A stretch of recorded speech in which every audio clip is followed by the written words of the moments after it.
Chapter 619. Miracle City and the Alliance members all came out to celebrate. The various city lords even sent over precious gifts. Because of this, Chu Tian became the center of attention when he came back. He was busy socializing and couldn't leave. It seemed like being too popular was also a problem. At this time, Meng Qinggu sent a message telling Chu Tian to return to the castle. Chu Tian finally found an excuse to leave. The young miss was looking for him, so he couldn't neglect her. Chu Tian sent everyone away and immediately teleported back to the castle. "Young miss, quickly come over. See what good things I've brought for you." Chu Tian took out a storage bag. "This is a divine sense crystal. It will allow your divine sense to reach the mind's lamp realm. These immortal herbs will definitely help you and Yingying reach the heaven domain realm." Also, Chu Tian only said half of what he wanted to say. He felt that something was wrong. The young miss sat there without moving with a long face. Vivian had a strange expression as she stood on the side. Chu Tian's heart was filled with doubt. What was going on? Could it be that the young miss was angry? This doesn't make sense. I, Chu Tian, have always been respectful to the young miss, only lacking my body. I shouldn't have offended her. The young miss' intelligent eyes fiercely stared at him. "What did you say you went to do this time?" Chu Tian was confused. "Everyone knows that I broke through on the moon." Meng Qinggu angrily slapped the table. Lancelot came back and told Vivian everything. "Vivian has already told me everything. Do you think I don't know what you did up there?" Vivian stood on the side with a bitter little face. She never thought that Meng Qinggu would be this angry. Bad, bad. Chu Tian gave an awkward cough. "Vivian, come here." "Big brother Chu Tian, I'm sorry, I didn't deliberately come to complain." Vivian revealed a nervous expression, but then she firmly said, "But this matter is your fault. Even if you punish me and scold me, I still have to say it." What was going on? How could I bear to punish you? "These are all gifts I brought back from the moon god's ruins. Take them back first. I want to have a good talk with the young Mississippi." Vivian heaved a sigh of relief. "Yes, thank you, big brother." After Vivian left, Chu Tian pulled a long face and personally poured tea for eldest Mississippi. "Eldest miss, don't be angry. Aren't you back in one piece? You've gone too far this time. The moon god's ruins can't be lost on the moon. We'll explore it sooner or later, but it'll be ours sooner or later. You're being so rash. If something happens, what should we do?" Meng Qinggu severely condemned Chu Tian's actions. "Don't forget, you and Yingying's wedding is about to take place. All right. Don't do it again." Chu Tian very sincerely accepted the young miss' criticism and did a deep self-reflection, but it was unknown if he would repent. Chu Tian saw that the young miss' anger had dissipated a bit, so he immediately changed the topic and said, "Have you sent away the rulers?" Meng Qinggu knew that Chu Tian was changing the topic, but this was an important matter, so she could only honestly say, "I've already arranged the transport towers, logistics, communication, and etc. The rulers have already returned to their respective places and the transport towers will open soon. In around half a year, we'll be able to build a transport network that covers the entire continent." Chu Tian's eyes lit up. That fast? The day Miracle City dominates the continent isn't far. There was no need to say the transport towers. This thing could save people a lot of time and energy. It could allow people from various countries to go to places they couldn't go before, like outer space or the underground world. It had a lot of value and significance in developing the world and developing diplomatic relations. Meng Qinggu had written a report. With Miracle City as the center, the transport towers were mainly distributed in the 143 cities and special areas of the Forest Alliance.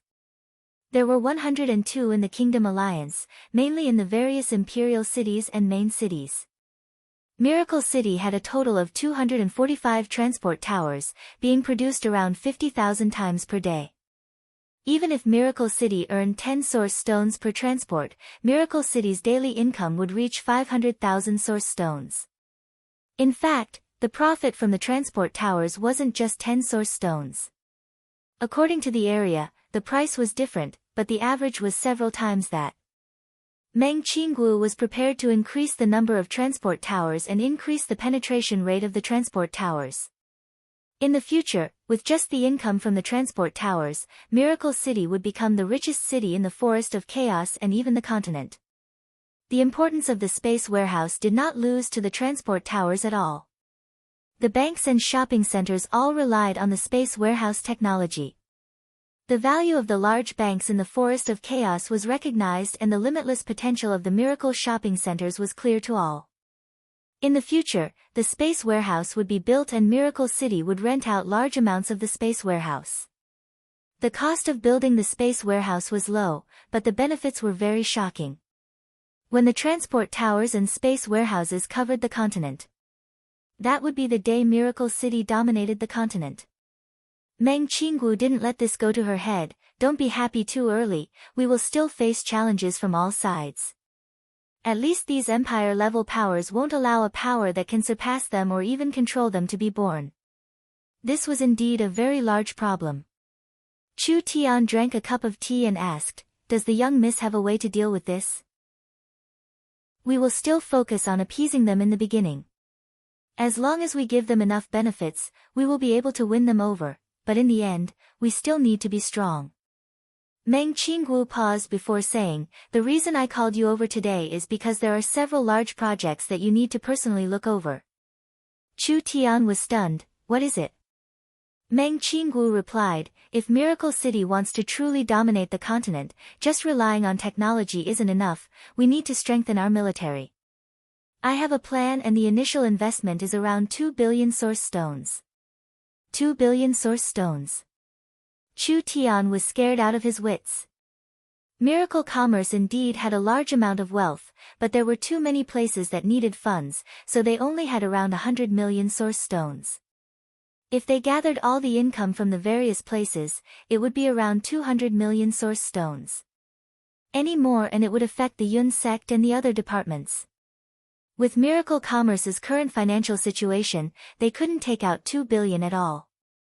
I'm prepared to invest 200 million first and add another 200 million every month. Meng Qinggu wrote down the details of the plan and gave it to Chu Tian. This includes the construction of the large mech suit army, the construction of the large warships and military factories, the construction of the floating castles, and the construction of the various weapon systems. 2 billion source stones sounds like a lot, but it can only complete the beginning.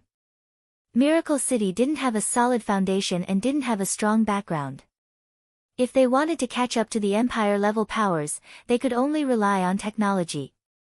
Meng Qinggu choosing to wildly increase their military wasn't wrong, but from Meng Qinggu's plan, this amount of money was far from enough. Not to mention anything else, Miracle Commerce would need to spend at least 100 million source stones to build a large warship factory. Miracle Commerce would need to build at least 5 factories in the beginning. Other than that, each normal large warship would cost between 1 to 2 million. If Miracle City wanted to fight against the hidden power of the empire-level powers, they needed at least 400-500 large fleets. This was impossible without a strong enough financial power. Other than that, Meng Qinggu planned to build large amounts of defensive weapons in various places, like wildly digging out missile silos or deploying laser cannons in the sky. These all required large amounts of resources and these resources had to be exchanged for source stones. Chu Tian carefully looked over the plan and nodded, "Isn't it just 1 billion? Go do it. If you don't have enough source stones, you can go to the large source stone banks to take a loan. I believe this investment is worth it." Meng Qinggu obtained Chu Tian's confirmation and her heart filled with confidence. "Other than that, I still have something I'm preparing." Meng Qinggu gave Chu Tian another plan. "I think the alliance is a temporary measure, we will take another step sooner or later." Chu Tian opened the plan. Several large words appeared, "Country Creation Plan." Chu Tian was shocked by Meng Qinggu's boldness. "You want to create a country? This isn't a joke, our influence includes the spirit beasts, the elves, the sea race, and over 100 other races. The internal power is also very complicated. There has never been a country like this on the continent before. We don't need to create a centralized country and we don't need to elect an emperor. My idea is to combine all the different powers to form a giant federation while the alliance isn't strong enough. Meng Qinggu looked at Chu Tian and said, our federated country still has its own political and military power, but compared to the loose alliance, we need to elect a leader who can directly order the people to be the federation president. Meng Qinggu was not satisfied with the current situation of the alliance. Chu Tian's idea of creating an alliance wasn't bad, but an alliance was just an alliance. Everyone would work together if there was a profit to be made and they would all be on the same level. It was a bit too loose. Even if Miracle City had a high status, they couldn't directly order the people, which greatly affected the overall efficiency. Because of this, Meng Qinggu wanted to use the alliance as a foundation to create a federal country. She would elect a president and have the president lead the entire federation. There was no need to say. If this plan could be implemented, the only person qualified to be the president of the federation was Chu Tian. Chapter 620. Meng Qinggu's federation plan was in line with Miracle City's benefits. In the long run, it was in line with the group's benefits. But the federation wasn't that easy to form. The various large powers would have a psychological struggle because once the federation was formed, it meant that Miracle City's position would rise again. Chu Tian would go from a partner to a leader that could directly manage things. This was something that people couldn't accept. Who liked being controlled? Who liked having someone on the same level as them appear in their territory? Who would like to have their own clan's matters affected by an outsider? Whether it was the proud dragon lord, the old-fashioned elves, or the spirit beasts, giants, or the sea race, even if they weren't the top powers on the continent, at least they had the final say in their territories. Giving a portion of their authority to the president was not a decision that could be casually made. Even if Lancelot agreed, would the Eternal Forest Elves agree? But the young miss already had this thought. Then the young miss must have a certain amount of confidence in her heart. The young miss was different from Chu Tian. She had always been cautious and would never mess around. I believe in the young miss ability and I definitely believe in the young miss. Chu Tian was shocked by the young miss ambition, but he didn't even think about the young miss choice before agreeing. Just do it. No matter what happens, I'll be behind you. Meng Qinggu rolled her eyes at him and said, with the current miracle commerce, as long as you don't cause trouble, you'll be helping us greatly. Chu Tian was a bit depressed. Look at what she's saying. All right. Chu Tian seemed like he had made a decision. Since it is the young miss orders, Chu Tian will definitely follow it to the end. In the end, Chu Tian really listened to the young miss. In the future, he wouldn't go anywhere, staying in Miracle City for a while. He organized the materials in Miracle Commerce's inventory and gathered the materials from the moon god's ruins. These herbs were all very precious. If other alchemists from the mainland were to refine them, it would be a waste of God's gifts. If Chu Tian were to personally refine them, the effects would at least be doubled. Chu Tian's cultivation had already reached the heaven domain realm and the others in Miracle Commerce couldn't keep up. The only ones with higher cultivation were Vivian, Nangong Yun, and Qin Bingyu. Because of their high starting point or high talent, they had all reached the spirit transformation realm. The young miss, Meng Yingying, and the others, although they had high statuses, their innate talents were a bit lacking. Even if they spent a lot of resources, they couldn't compare to the others, so they all stopped at around the 5th true spirit layer. This was not a big problem. Miracle Commerce was rich and had plenty of resources. Could it be that they couldn't even nurture a few core members? If that was the case, then what was the use of establishing Miracle Commerce? Miracle City had enough materials and resources, as well as a master-level character like Chu Tian. During this period of time, other than refining pills, Chu Tian also made cultivation plans for everyone.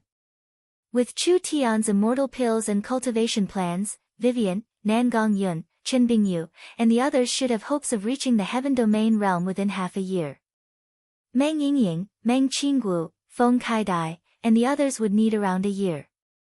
The continent was temporarily calm. The various countries were working on it like a raging fire. Several transport towers were built as soon as possible. Miracle City finally opened a transport tower to the Empire area. Other aspects, such as logistics and communications, were all in the midst of preparation. Miracle City began to divide the outer space mines. Not only did they provide transport towers for the various powers, they also prepared a transport ship that could pass through the astral wind layer to reach the outer space mines. Outside the outer space mines, the underground world was also being developed. The underground world was different from outer space. The continent's underground world was not completely connected. Miracle City only controlled the underground world of the Forest of Chaos. Actually, in other parts of the continent, there were all kinds of underground spaces, but these underground worlds were all independent and some were not even connected to the surface. Miracle City used their superiority in technology and Chu Tian's memories to develop the various regions of the continent's underground world. Miracle City would provide technical support and the various empires would provide military support, working together to develop the area. The Empire-level powers were not any less interested in the Miracle helmets than others. This was because the market for the Miracle spiritual helmets was too big.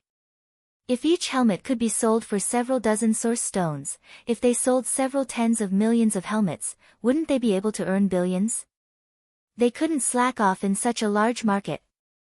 With Miracle City's help, the intelligent factory was constructed. The various blueprints and technology were all in place and the materials needed were quickly transported over. These Empire-level powers were worried about the production lines, afraid that their Miracle helmets would lose to the others in terms of production. This matter was enough to make the rulers have no time to care about anything else. As for Miracle City's recent situation, naturally no one cared about it. Meng Qingguo seized this chance to gather large amounts of resources and source stones, starting to build military strength, especially the giant ship factory. Although Yingying had several warship production lines in her hands, these production lines were a bit too small. Each line could only produce one warship at a time and each warship needed over 3 weeks to get the materials out of the factory. In other words, a single production line could produce one warship in a month. With this kind of production, when would Miracle City be able to create a fleet? If Meng Qingguo wanted a true giant ship factory, production speed was the most basic requirement. She also needed to have the ability to make different kinds of warships and the factory itself needed the ability to upgrade itself, making even higher level warships in the future. While the rulers weren't paying attention this time, Meng Qingguo gathered a sea of resources, preparing to build 4 giant ship factories at once. One was the Moon Shipbuilding Factory, one was the Outer Space Shipbuilding Factory, one was the Overseas Island Shipbuilding Factory, and one was the Secret Shipbuilding Factory in the forest. The 4 shipbuilding factories were all located in different locations, all of which were quite secretive or inaccessible. The 4 factories were planned to be completed in half a year. They needed a total investment of 500 million source stones. Although Miracle City could be considered a large corporation on the continent, this kind of large project was a large burden to Miracle City who didn't have a deep background. Almost at the same time, Miracle City's Sky Castle and the Source Energy Weapon Defense System spread across the Alliance began to be built. The high-altitude laser cannons, the robot army, the mech suit army, all kinds of advanced weapons, and etc., each project was a bottomless pit. Meng Qingguo planned to invest 2 billion source stones first, but considering Miracle City's financial burden, she could only increase it every month, she couldn't invest it all at once. Chu Tian felt it was too little. Even 10 billion wouldn't be enough. 2 billion source stones couldn't complete this large project at all. At this time, Meng Qingguo was sitting in a white robe in a cultivation room. She had received Chu Tian's help and had broken through to the 6th true spirit layer 2 days ago, so she was currently stabilizing her realm. Meng Qingguo's speed was considered slow. Vivian was already in the peak 9th true spirit layer. Nangang Yun was a bit slower, but she wasn't far off. Even Meng Yingying had broken through to the 6th true spirit layer several days earlier than her elder sister. This was mainly because the young miss was too busy, so she didn't have much time to cultivate. Meng Qinggu slowly let out a sigh and she slowly opened her eyes. It's not bad. Chu Tian nodded in satisfaction. Your realm has already stabilized. Adapt to it for a bit before we continue to attack the next layer. Meng Qinggu stood up and said, if there's nothing else, I'll be leaving first. Now that the company's large project had just begun, they couldn't waste even a second. Chu Tian quickly called out to the young miss, what is the young miss in such a rush for? We still have things to do. Meng Qinggu was stunned, what things? Yingying, Vivian, Nangong, Big Sister Bing, Feng Kaidai, they've recently invested in a hotel and today is the opening day. Chu Tian said to Meng Qinggu, should we go take a look? Meng Qinggu was a bit confused, what's so special about a hotel? Do we need to go for this kind of thing? Chu Tian laughed, young miss is wrong, this hotel is not normal. What's not normal? This is the Space Hotel. Chu Tian continued to explain, they built a transport tower in the hotel and the hotel is connected to the most famous chefs of the Alliance through a logistics channel. In other words, in this hotel, guests can enjoy the freshest and most comprehensive specialties of the continent. Meng Qinggu found this a bit hard to believe, it's just a hotel, is there a need to invest this much? How come I didn't know that Yingying had done this kind of thing behind my back? This must have been your idea. Meng Yingying was the resource minister, only Meng Yingying had the ability to use the eyes of the star and spatial crystals to build a transport tower and a space warehouse without Meng Qinggu knowing. But Meng Yingying wouldn't hide it from Meng Qinggu, so this matter must have been instigated by Chu Tian. Chu Tian rolled his eyes, they saw that Miracle City's finances were a bit tight recently, so they wanted to give you a pleasant surprise out of goodwill. Don't look down on the spending power of the continent's rich.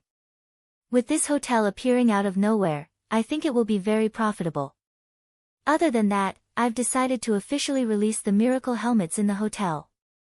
This way, we can earn a large amount of money for the city. Miracle City had stored hundreds of thousands of helmets, but they couldn't use them.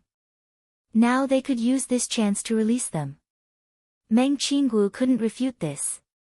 Chu Tian always had his own reasons for everything he said, but the hotel had been built and what was done could not be undone.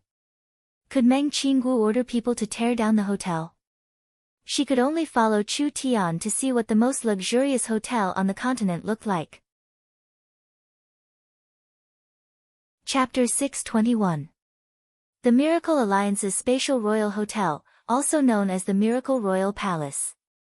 This hotel was built in the Kingdom Alliance's territory. It was originally a large kingdom that spent 2 generations of kings, building a luxurious royal palace for over 100 years. Because of the Eagle Burial Warring Kingdom's invasion, the kingdom had been destroyed for a period of time. Although they had successfully restored the kingdom had been plundered by the Eagle Burial Warring Kingdom, so they didn't have the money to continue repairing it. After Meng Yingying learned of this matter, she felt that it was a pity that the royal palace was abandoned like this. She discussed it with Vivian and the others and they took out 1,000,000 source stones from their own pockets to buy the repaired royal palace. They also sent talented craftsmen from the Forest Alliance to quickly repair the royal palace. Now the royal palace had become the Miracle Space Hotel. This was the first hotel with the concept of space on the continent. The entire Miracle Royal Palace needed time to be repaired, but now that it was repaired, it was enough for them to open to the public. Today was the first day of business. All the famous people of the various countries were notified. Although they weren't forced to attend, the light from the transport tower never stopped. The kings and nobles of the various kingdoms, the Forest City lords and chiefs, the Western Sea tribe elders, as well as famous merchants and experts, as well as the Demon City lords of the underground world were all invited. The investment in the Miracle Royal Palace wasn't small. There was an independent transport tower here and an independent smart brain system. Around half of the attendants were robots, showing Miracle City's source energy technology. Chu Tian, elder sister. Meng Yingying and Vivian personally came in front of the two of them. Chu Tian looked around, it's very lively, Ha, ha. Of course it's lively. Nangong Yun's brows lit up as she said, who in our alliance wouldn't give us face? Not to mention, this is the continent's first spatial hotel, the highest level place, who doesn't want to experience it? I think most of the people here are from the empires. These fellows are stupid and have a lot of money, so we can slaughter them all. There was indeed a large proportion of people from the empires. Chu Tian found many old friends he hadn't seen in a long time among the alliance members, like the great summer king Dongfang Gan, Shen Fengho, the Golden Arrow Marquis, and others. There was also Miracle Commerce's Chen Bingyu, Feng Kaidai, Yun Yao, Yun Xiao, Dongfang Haoren, Gu Qianqiu, Yun Tianhe, and other old members. There was also Shadow, Atu, Meiji, Yin Spirit, and other new members. Apart from these internal members, there were even more unfamiliar faces. Chu Tian had never seen them before, but since they appeared here, they were definitely high-ranking members of Miracle Commerce. Greetings, Guild Master. Vice President. No matter where these high-level members of Miracle City went, they were all famous people, but they were very clear on who gave them this status. Especially when they saw the legendary Chu Tian, they were all very respectful. No need to be polite, everyone can sit. The Miracle Space Grand Hotel was built on the foundation of a large royal palace, so the space was very large. There were several hunting grounds, gardens, artificial lakes, artificial mountains, and etc. There were over 100 palaces, over 50 large banquet halls, 500 small and medium-sized banquet halls, and over 800 living rooms. The Grand Hotel was named Miracle City, so how could it be the same as a normal hotel? The walls, floor tiles, walls, and pillars of the banquet hall were all made of holographic screens. They were also equipped with the best sound equipment. Whether it was a meeting, a ceremony, a press conference, or just a banquet, the banquet hall could simulate any scene according to the requirements. The service of the palaces here was very comprehensive, with each palace having a fixed spiritual connection device. This device was actually a more powerful spiritual helmet, providing more functions and entertainment than a helmet. There was not a single common delicacy here, being a feast made of the best materials. The Flower Fairy's fairy wine, the Elven Immortal Tea, top-grade spirit beast and demonic beast meat, various precious medicines, and etc., made this the most luxurious place to spend money on the continent. Whether it was status or taste, this was the most suitable place among the countries of the continent. Therefore it wasn't hard to predict. In the future, all the emperors and powerful people would hold a banquet in the Miracle Royal Palace, which was the highest form of etiquette and the highest level of banquets. Meng Yingying and the others had found this business opportunity. There were many empires and kingdoms on the continent, and there were many families that had existed for tens of thousands of years. Even if these rich powers held a banquet here every year, it would still be a considerable amount of income. The transport array flashed. A peerless figure appeared. The surrounding people quickly bowed down when they saw this. Greetings to the Wind Moon Empress. Chu Tian was a bit surprised. Although there were quite a few people from the empires, even the Empress was disturbed. This was incredible. He walked over and cupped his hands. For the Wind Moon Empress to come out of her busy schedule, Chu Tian is honored. The Wind Moon Empress gave a tender laugh. The Miracle Royal Palace is a unique spatial hotel on the continent and is the most luxurious place on the continent. The Imperial City's transport tower has just been built, and although it's 1,000,000 miles away, it's still very close. How could this Empress not experience the beauty of it? Chu Tian waved his hand. I asked the Empress to take a seat. After the Wind Moon Empress came, the other emperors also came. When the transport array lit up again, the temperature in the hall dropped by quite a bit. When Chu Tian saw the person who came, his expression became a bit strange. Nether King. Chu Tian was a bit surprised. Your Majesty, the Nether King is also here to join in the fun. These words were a bit rude, but it wasn't an exaggeration. The Nether King was clearly an undead. They didn't need to eat at all. The Nether King coming to a hotel as an undead, how was this different from a eunuch visiting a brothel? The Nether King released a cold aura as he said to Chu Tian, "I'm here to join in the fun, I'm mainly here to see you." Chu Tian was stunned by the Nether King's words. "What? See me?" The Nether King said, "The Netherworld Sea has chosen 50 scholars over 8,000 years old. Perhaps they are unknown in the secular world, but their knowledge is not inferior to the continent's sages. Isn't Miracle City's insect recruiting talents? These 50 undead sages, I think they will be of great help to Miracle City's research." Scholars over 8,000 years old. Even if they were stupid, they could still become peak sages after studying for several thousand years. This kind of person was rare even in the Netherworld Sea. The Nether King gave them all to Miracle City. This was truly a large move. But since the Nether King dared to give them to Miracle City, Chu Tian had no reason to refuse. The Nether King is supporting Miracle City's work this much, Chu Tian is filled with gratitude. With these undead sages in Miracle City, they will definitely be of great value. The Nether King was very satisfied with this reply. The banquet officially began. Chapter 622. The guests were already seated at this time. Friends and guests, welcome to the Miracle Royal Palace's grand opening. A very magnetic and beautiful voice came out and a beautiful blonde woman slowly appeared in the center of the hall. "I am the host of this grand opening, Jean Luo." Everyone began to clap. The mermaid princess Jean Luo was very famous in the alliance.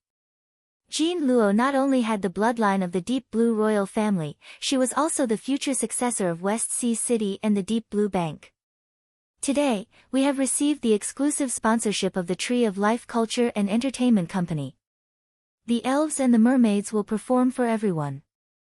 This is a rare chance, so let us enjoy it together. The light around them dimmed and the flat ground in the center suddenly began to rise, forming a stage. The surrounding environment began to change, creating a forest of colors. It gave people the illusion that they were not sitting in a hotel, but rather a beautiful and holy forest. This beautiful scene was taken from the Eternal Forest, allowing people who had never been to the Eternal Forest to feel the beauty of the Elven Forest. The entire hall was filled with the fragrance of all kinds of delicacies. The extremely luxurious banquet had already begun. A group of delicate and beautiful wood elves slowly walked onto the stage. They had long since rehearsed all kinds of performances, and were holding all kinds of musical instruments in their hands as they began to display their talents. A cheerful, melodious, and elegant chorus filled the air. This scene made the guests from all over the continent feel like they were in the Elven Forest, listening to the music of the elves and enjoying the best wine and food on the continent, as well as eating with several emperors in the banquet hall. No matter what era it was, this was an unimaginable enjoyment for them. This was not only a material and spiritual enjoyment, but also an enjoyment of one's status and status. Only the noblest people on the continent could gather here, and this kind of satisfaction could not be measured by material things. Chu Tian brought the Meng Qinggu sisters and several emperors to sit at a long and gorgeous dining table. They were facing the stage, which was the best place to watch the performance. The elves' performance was splendid. This made people feel dazzled. The elves' performance in music and art made everyone feel happy, which led to waves of warm applause. Everyone was infected by this kind of noble enjoyment. They couldn't help but think that if they didn't have the Miracle Commerce Transport Tower, they probably wouldn't be able to enjoy such treatment in their entire lives. Chu Tian drank a mouthful of the Flower Fairy Race's fairy wine. "I remember that the life and culture commerce was made by the Tree of Life tribe's elven elders. It seems like it's doing quite well." Of course. Right now, the most popular records in the Alliance are basically produced by this Chamber of Commerce. In addition, the major movie theaters and music channels also account for half of the market. Meng Yingying was a bit reserved sitting with the emperors. She lowered her voice and said to Chu Tian, "Actually, Vivian and I invested in this Chamber of Commerce together. It's now the biggest giant in the entertainment industry. In the future, when we expand into other markets on the continent, there will be huge improvements." Chu Tian laughed. "You two are the major shareholders. No wonder things are going so smoothly. The Forest Alliance's business boom hadn't stopped, and it was becoming more and more intense now. A portion of Miracle Commerce's income came from investments. Vivian used her status as the Elven Princess to invest in all the important businesses of the elves. For example, the Eternal Forest's Matrix Chamber of Commerce and the Tree of Life Tribe's Culture and Culture Commerce.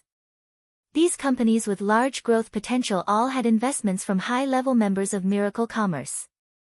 After the elves finished their performance, everyone was still a bit unsatisfied. But it didn't matter, the merpeople's performance began. The surrounding Eternal Forest suddenly changed, turning into the beautiful Crystal Bay in the blink of an eye. This was the most beautiful place in the Forest of Chaos and even the Western Sea. A group of beautiful and noble merpeople swam out of the sea, appearing on the stage. The merpeople and elves were very artistic races. The elves were very talented, being proficient in carving, music, and etc. The merpeople specialized in singing. Therefore, when the merpeople's singing spread out, it immediately captured everyone's hearts. Chu Tian closed his eyes to carefully feel it. Who is the main singer? This was a very young mermaid girl, but her voice was very infectious, giving people a wonderful experience as if they were in a dream. She is a talent dug out by West Sea City, the popular mermaid singer Yu Gu. Meng Yingying seemed very satisfied that her company could cultivate this kind of outstanding singer. Yu Ji's value is very high now. For a concert, it would cost around 40-50,000 source stones. A person's appearance fee was around 40-50,000 source stones. This was something many small families and companies couldn't earn in their entire lives. Chu Tian was a bit surprised, but then he said with a smile, "You've spent quite a bit of capital today. Today is a free performance sponsored by Yu Gu and the company, alright." Meng Yingying rolled her eyes at Chu Tian. Yu Ji's appearance fee used to be around 40-50,000 source stones. I think it wouldn't be hard to double it after today. When the merpeople finished singing. Good, good. The Wind Moon Empress took the initiative to clap. I really like this mermaid's singing. After this banquet, we have to invite her to perform in the palace. The Heaven-Burning Emperor gave a carefree laugh. This emperor likes the elves' performances.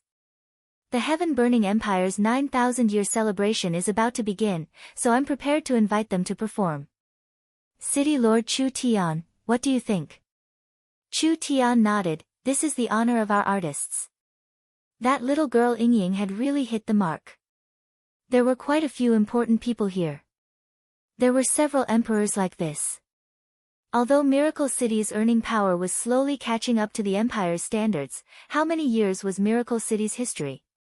The empires had thousands of years of history, so even if they saved 200 million source stones each year, Miracle City couldn't even imagine their background. These rich fellows who loved face and money, how could they be stingy with source stones? If Yu Gu was chosen by some great emperor and invited to perform, she would receive several times the appearance fee. Otherwise, how could she display the capability and strength of the empire? These people were invited by the great emperor to perform, and after she returned, her value would rise again. Not only would the sales of her albums and artworks increase, but other kingdoms and great families would also pay a lot of money to invite her to perform.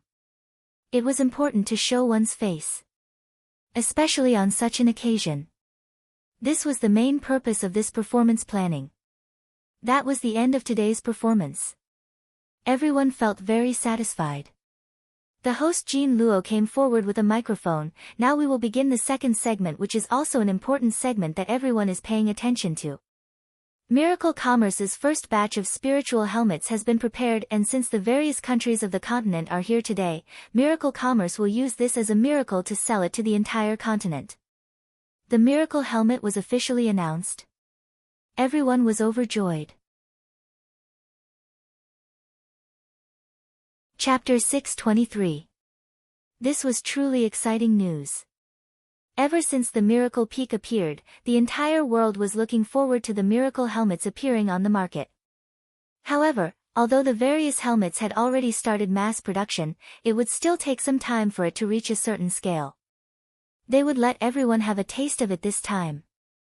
The several thousand guests were all top characters of various countries. Not only did they have money and power, they also had quite a bit of influence. Now that they were selling it, it would be much easier to sell it on the continent in the future. The Miracle Royal Palace's servers began to move out and Miracle City's commemorative helmets were placed in everyone's hands. Everyone coming to support the Miracle Royal Palace, Miracle City is very honored. Although there is a limited number of spiritual helmets, we will take out a portion and give it to everyone as a souvenir. The item in everyone's hands is the official Miracle Spiritual Helmet. Our Miracle helmets have all kinds of functions. Other than allowing you to enter the beautiful Miracle continent filled with fantasies, you can also use it for shopping, finance, communication, and etc., but it is not just limited to that. Jean Luo introduced the helmet's functions and prospects. As everyone knows, the Miracle Commerce Research Institute's Yun Sect is the most innovative organization on the continent. A large portion of Miracle Commerce's revenue is invested in research. The Yun Sect Research Institute is spread all over the continent, with a total of 180,000 researchers. If you add in the logistics department, it is hard to imagine how many people there are on the continent. Whether it is in scale or investment, it is hard to find an opponent on the continent. Everyone nodded when they heard this. It was fine if it was in other areas. They couldn't help but be convinced by this research. Miracle Commerce's research investments were over 100 million source stones, and from the current situation, it would increase by over 50% every month. Not to mention the salaries of over 100,000 researchers, it was not something a normal power could afford. Not to mention the fact that there were many materials used. What was the difference between this kind of large and powerful research institute and a monster that ate money? There was a natural risk in investing in research because a product had to go from research to production. It would take a long time to become a product. If any part of this process went wrong, the entire investment would go down the drain. Miracle Commerce had many businesses and a large amount of revenue, but the net profit was not high. The main reason for this was because they invested too much in research. However, the existence of the Yun sect was very important to Miracle Commerce and it was indispensable to Miracle Commerce. Under the command of the highest person in charge of the Yun sect, Meng Qinggu, this large structure operated with the highest efficiency. There were over 100 departments and over 1,000 large and small projects, all of which had been organized by Meng Qinggu. There were results every day and each one could be sold for 10 or even 100 times in the future. The Yun sect was currently investing a lot. The rewards would be even greater in the future. Spiritual products have already become one of the most important products of Miracle Commerce. Jean Luo continued to say, under the orders of our Vice Chairman and Vice City Lord Meng Qinggu, the Spiritual Network Department has been established and I am in charge of the Spiritual Network Department. Now the department has recruited 5,000 spiritual domain experts from all over the continent, preparing to come to Miracle City's spiritual center to provide us with strong support and protection. In the future, there will be even more functions being developed. Everyone at the scene applauded. The mental domain was a very large domain. The spiritual network was only one of the important areas. Just building a spiritual network was this large, it could be seen how much hope and expectation Miracle Commerce had for the Miracle Helmets. With this many spiritual engineers working hard to build it, the spiritual helmets would have more and more functions and uses in the future. Some people couldn't help asking questions. Then when will the helmets be sold? That's right. What is the selling price? Jean Luo answered everyone's questions. There are helmet manufacturing centers in the various regions of the continent and according to the progress of different regions, the time and quantity of the helmets will be different. Everyone can pay attention to the situation in your respective regions. But in order to warm up the Miracle helmets, Miracle Commerce will first sell 400 to 500,000 helmets after the conference ends. They will be auctioned off to the Miracle Shopping Center. If everyone wants to try it, you can use the helmet in your hand or your cell phone to check it out. You can also go to our Miracle Shopping Center stores in various regions. Everyone revealed looks of joy, but they were also very depressed. Only 400 to 500,000 helmets? There were several 100 billion people on the continent, this was a bit too little. Now that they were auctioned off to the Miracle Shopping Center, the price would be very terrifying. There was no lack of rich people in this world. Although they could buy helmets in various regions in a few days, they didn't hesitate to spend a lot of money just to try it out a few days earlier. There were people testing the helmets and someone quickly found a problem: why can't we enter the Miracle Continent? When will this place be opened? This is the third matter Miracle Commerce wants to announce. Jean Luo already guessed that someone would ask this. In 15 days, our respected Alliance Chairman, Miracle City Lord, Miracle Commerce's Chairman, Sir Chu Tian, and one of Miracle Commerce's co-founders, Sir Meng Yingying, will hold their wedding at the beautiful Crystal Bay on the west coast. The Miracle Continent will be officially opened on this day, so let us all congratulate City Lord Chu Tian. It would open in 15 days. Everyone revealed looks of pleasant surprise. As for the matter of Chu Tian and Meng Yingying holding their wedding on the west coast, everyone was paying close attention to it. Of course, people weren't paying attention to the wedding itself, rather they were using the wedding as a chance to curry favor with Chu Tian. Now that Miracle Commerce's influence on the continent was growing, it wasn't wrong to have a good relationship with Miracle Commerce. Jean Luo said everything she needed to announce. Everyone continued to eat and drink. This luxurious banquet lasted for several hours before it gradually came to an end. The Wind Moon Empress and the other large characters wanted to stay in the Miracle Royal Palace for a few days, which Miracle Commerce couldn't ask for. The prices here were terrifyingly high, so these large characters would earn large amounts of source stones just by staying for a few days. Meng Yingying gave the day's business to Chu Tian. Today's average consumption is 8,000 source stones and there are over 6,000 people participating. The total revenue is over 50 million source stones, and after deducting the cost, we have earned over 30 million source stones. Earning 30 million in a day. Meng Qinggu was also shocked when she heard this number. Average consumption of 8,000 source stones? The prices here were a bit too high. What concept was 8,000 source stones? Anyway, for some small and medium-sized families in small countries, even if they sold all their assets, it wouldn't be enough for these people to come to the Miracle Royal Palace for a meal. This also showed just how powerful these fellows' spending power was. Miracle City had truly made a large profit by establishing this hotel. This was just the beginning. Vivian teleported over. Big brother Chu Tian, come quickly. The Miracle Shopping Center is preparing to start selling the Miracle helmets. This is the first time the Miracle helmets are being sold in large quantities. We can't miss this good chance. Alright, Yingying, let's go take a look. Chu Tian led Yingying to the smart brain center of the castle. The Miracle Shopping Center's super smart brain was placed here. Meng Qinggu, Jean Luo, and the other important members had all been waiting here for a long time. Chu Tian asked, how are our sales? We can't auction off the 400,000 helmets one by one. Of course not, we will auction off the helmets one by one. The 400,000 helmets will be sold at the Miracle Shopping Center for around 3 days. The starting price of the helmets will be in source stones, and buyers from all over the continent can bid during this time. If the bid is in the top 400,000, the corresponding source stones on their accounts will be locked.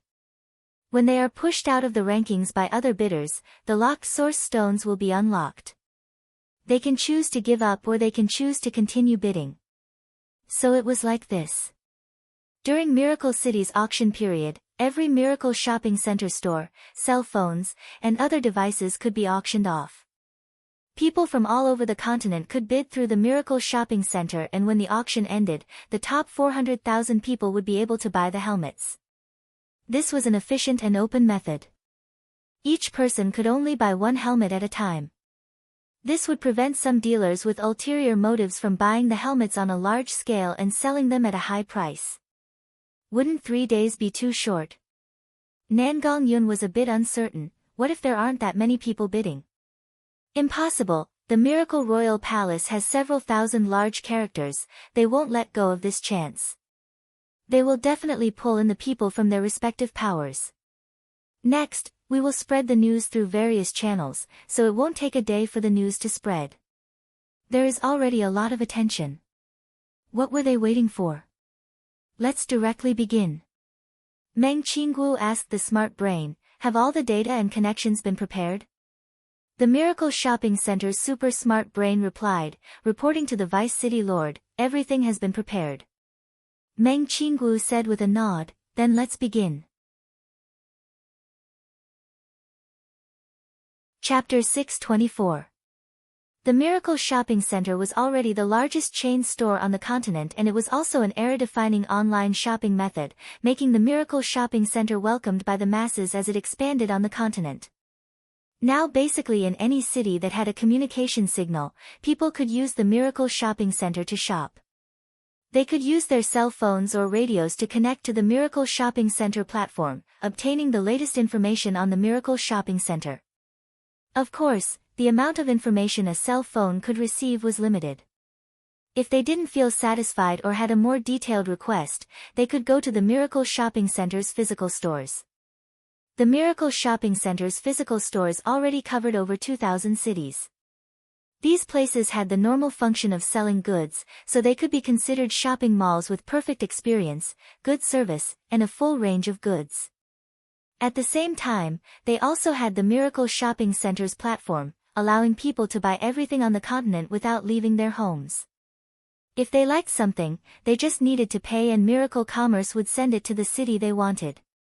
However, although the Miracle Shopping Center already covered over 5 billion people, because people's new shopping habits were still slowly being developed, it didn't even reach 2% of the 5 billion people. But even so, the monthly transaction volume had exceeded 1 or 2 billion, and it was still increasing month by month. Miracle Commerce encouraged more goods to enter the platform, so naturally they had to give profits to the merchants. But even after deducting the profits and other costs, the Miracle Shopping Center could still make several hundred million in profit. Now it was the main source of income for Miracle Commerce and Miracle City, as well as the one with the most potential. Meng Qingguo invested half of the Miracle Shopping Center's profits back into the Miracle Shopping Center's development. This money was used to increase the Miracle Shopping Center's staff, increase the number of smart brains in the Miracle Shopping Center, increase the technology, and etc. The Miracle Shopping Center was like a snowball that kept getting bigger and bigger. The expansion of the Miracle Shopping Center did not just increase Miracle Commerce's business potential, it also greatly increased Miracle Commerce's economic and financial development. Source stones were the common currency of the continent. But the value of source stones was too high, so it wasn't suitable for daily shopping. Each country had their own currency, and the Miracle Shopping Center would become a unified trading platform, controlling the exchange rate of each country's currency. In the future, the citizens of each country would open their own bank accounts, and even if they brought it to other countries to spend, they wouldn't need to exchange it for source stones. Miracle Commerce could use the Miracle Shopping Center and banks to release a new currency in the future, using this currency to rule over most small and medium countries. Now the citizens of the continent were stirred, and the doorsteps of each Miracle Shopping Center were almost broken. He's here. He's here. The Miracle Helmet has been released. A wave of cheers came from the Miracle Shopping Center of a small country's main city. Miracle City put the 450,000 spiritual helmets on the shelves at a base price of 20 source stones and began to auction them. 20 primary stones? This price is too expensive. When the normal people saw the base price of the Miracle Helmet, they all shook their heads and sighed. This price was nothing to some big empires, but in a small country, unless one was a big noble, it was impossible to have the financial resources to buy a helmet. It would be difficult for an ordinary person to earn such a sum in their lifetime. According to the previous Southern Xia currency exchange rate, 20 source stones was equivalent to 20 million Southern Xia gold coins. This was enough to buy a mansion in the imperial city of Southern Xia and keep 8-10 concubines. What do you know? The rarer something is, the greater its value. The entire continent is fighting over the Miracle Helmet. Is the price high? I think you've underestimated him. This cost was not even worth mentioning in large countries or empires. To experience the spiritual helmet faster, what did a bit more source stones count for? The bidding has begun. Although they couldn't buy it, it didn't stop everyone from watching. The 400,000 miracle helmets had just been released, and from the special display screen, there were over 100,000 bids. Moreover, this number was still growing at a terrifying rate, quickly reaching 200,000, 300,000, 500,000. Everyone was dumbfounded. Could it be that there were this many people on the continent waiting for the miracle helmet to appear? Just how popular and crazy was this miracle helmet? Quickly look at first place. When everyone saw the first price, the air seemed to stop moving and the entire shopping center seemed to freeze. There was only the sound of people swallowing their saliva. 20,000. 20,000 source stones. This buyer had directly increased the base price by 1,000 times. This was clearly too lazy to join in the bidding, directly throwing several tens of thousands of source stones and waiting for the helmet to arrive. What was called a rich person? This was called a rich person. This city's monthly tax revenue didn't even reach 20,000 source stones. The mysterious buyer didn't even take a look before throwing out 20,000 source stones. This was definitely not an isolated case. Because after a few minutes, several more high bids appeared. 30,000, 20,000, 40,000, 50,000, these bidders casually raised the price by several thousand times. These fellows definitely didn't even look at the bidding list, directly throwing in several tens of thousands of source stones with their eyes closed. Since they wanted the helmet, they didn't care about 10,000 or 20,000. People cheered again and again. The price of the helmet became higher and higher. There was a noise coming from the crowd at this time, move, move. Everyone was a bit stunned because this person was none other than the city's young city lord. They saw the young city lord holding an elven bank card as he walked in with an anxious expression. Was the young city lord prepared to buy the helmet? The crowd parted to form a path. The young city lord first looked at the bidding list and found that the lowest price was above 36 source stones. The rules set by Miracle Commerce was that everyone could bid, and the higher the bid, the higher the ranking. In 3 days, the highest 40 spots would be taken. If there was a situation where the bids were the same, the one who bid first would be ranked first and the helmet would be given out according to the ranking. Therefore, bidding early had the advantage of the morning paper and bidding late had the advantage of the evening paper. The competition is very big. The young city lord looked at the constantly refreshing bidding list. There were at least several million people on the continent competing for the miracle spiritual helmet, and this number was still increasing. The young city lord hesitated. At this time, several luxurious carriages stopped in the city and several rich-looking people joined in. Young city lord, why aren't you bidding yet? A citizen couldn't help saying, if you don't bid now, it'll be too late. The young city lord's forehead was covered in sweat as he stared at the screen. Although the bids weren't too high right now, with this competitive trend, it would quickly break 3 digits. 125 source stones. The young city lord thought of this and immediately gave out this number. The surrounding people all cried out in shock. It was just buying a helmet, was there a need to give out such a high price? Don't think that the price isn't good right now, I think it will increase by a large amount before long. The young city lord said in a reasonable voice, instead of fighting with the low price, it's better to take the high ground first. This way, even if someone else bids the same price as me, because I bid first, I can bid first. The price of the helmet kept increasing. The entire bidding process lasted for 3 days. There were many things that happened in these 3 days that were enough to make the news. For example, there were some people from large countries, especially rich people from empires. Because they didn't have the Miracle Shopping Center's channels, they specially went to a small country to upgrade their bank cards. For example, there was a fellow from the continent who used a giant dragon bank card and directly transferred 1 million source stones, instantly shocking the entire continent. Later it was said that this person came from the dragon territory and wanted to use this chance to advertise their giant dragon bank. In short, the bidding for the miracle helmets was crazy for 3 days. Letting the people of the continent know how rich the rich were and letting the people of the continent see just how rich the rich were. A spiritual helmet with a base price of 20 source stones actually spent 1 million source stones to take first place. No matter what their goal was, this 1 million source stones would go into Miracle Commerce's pockets. Just to show off, they actually did this kind of thing. It really was incredible. Of course, this was a minority in the end. Most people were more rational.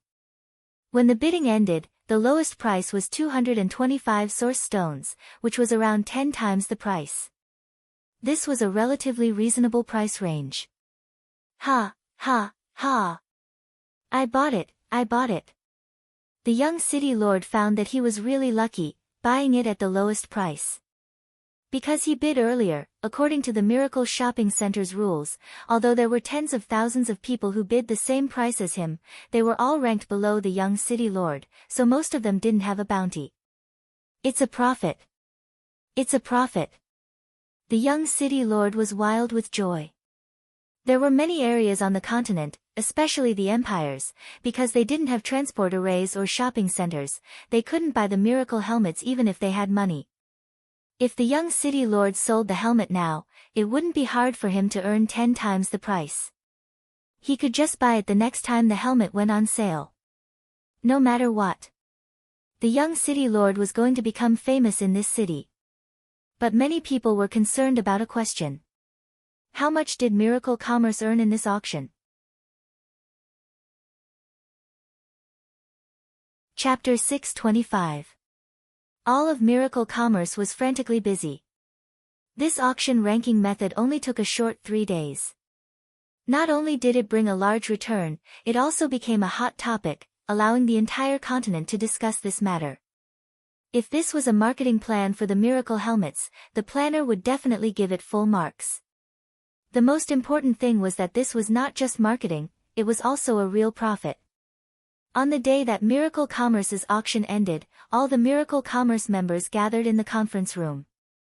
Each person was quietly waiting and each person had a look of anticipation on their faces. The moment the auction ended, the shopping center's super smart brain displayed a series of data on the screen.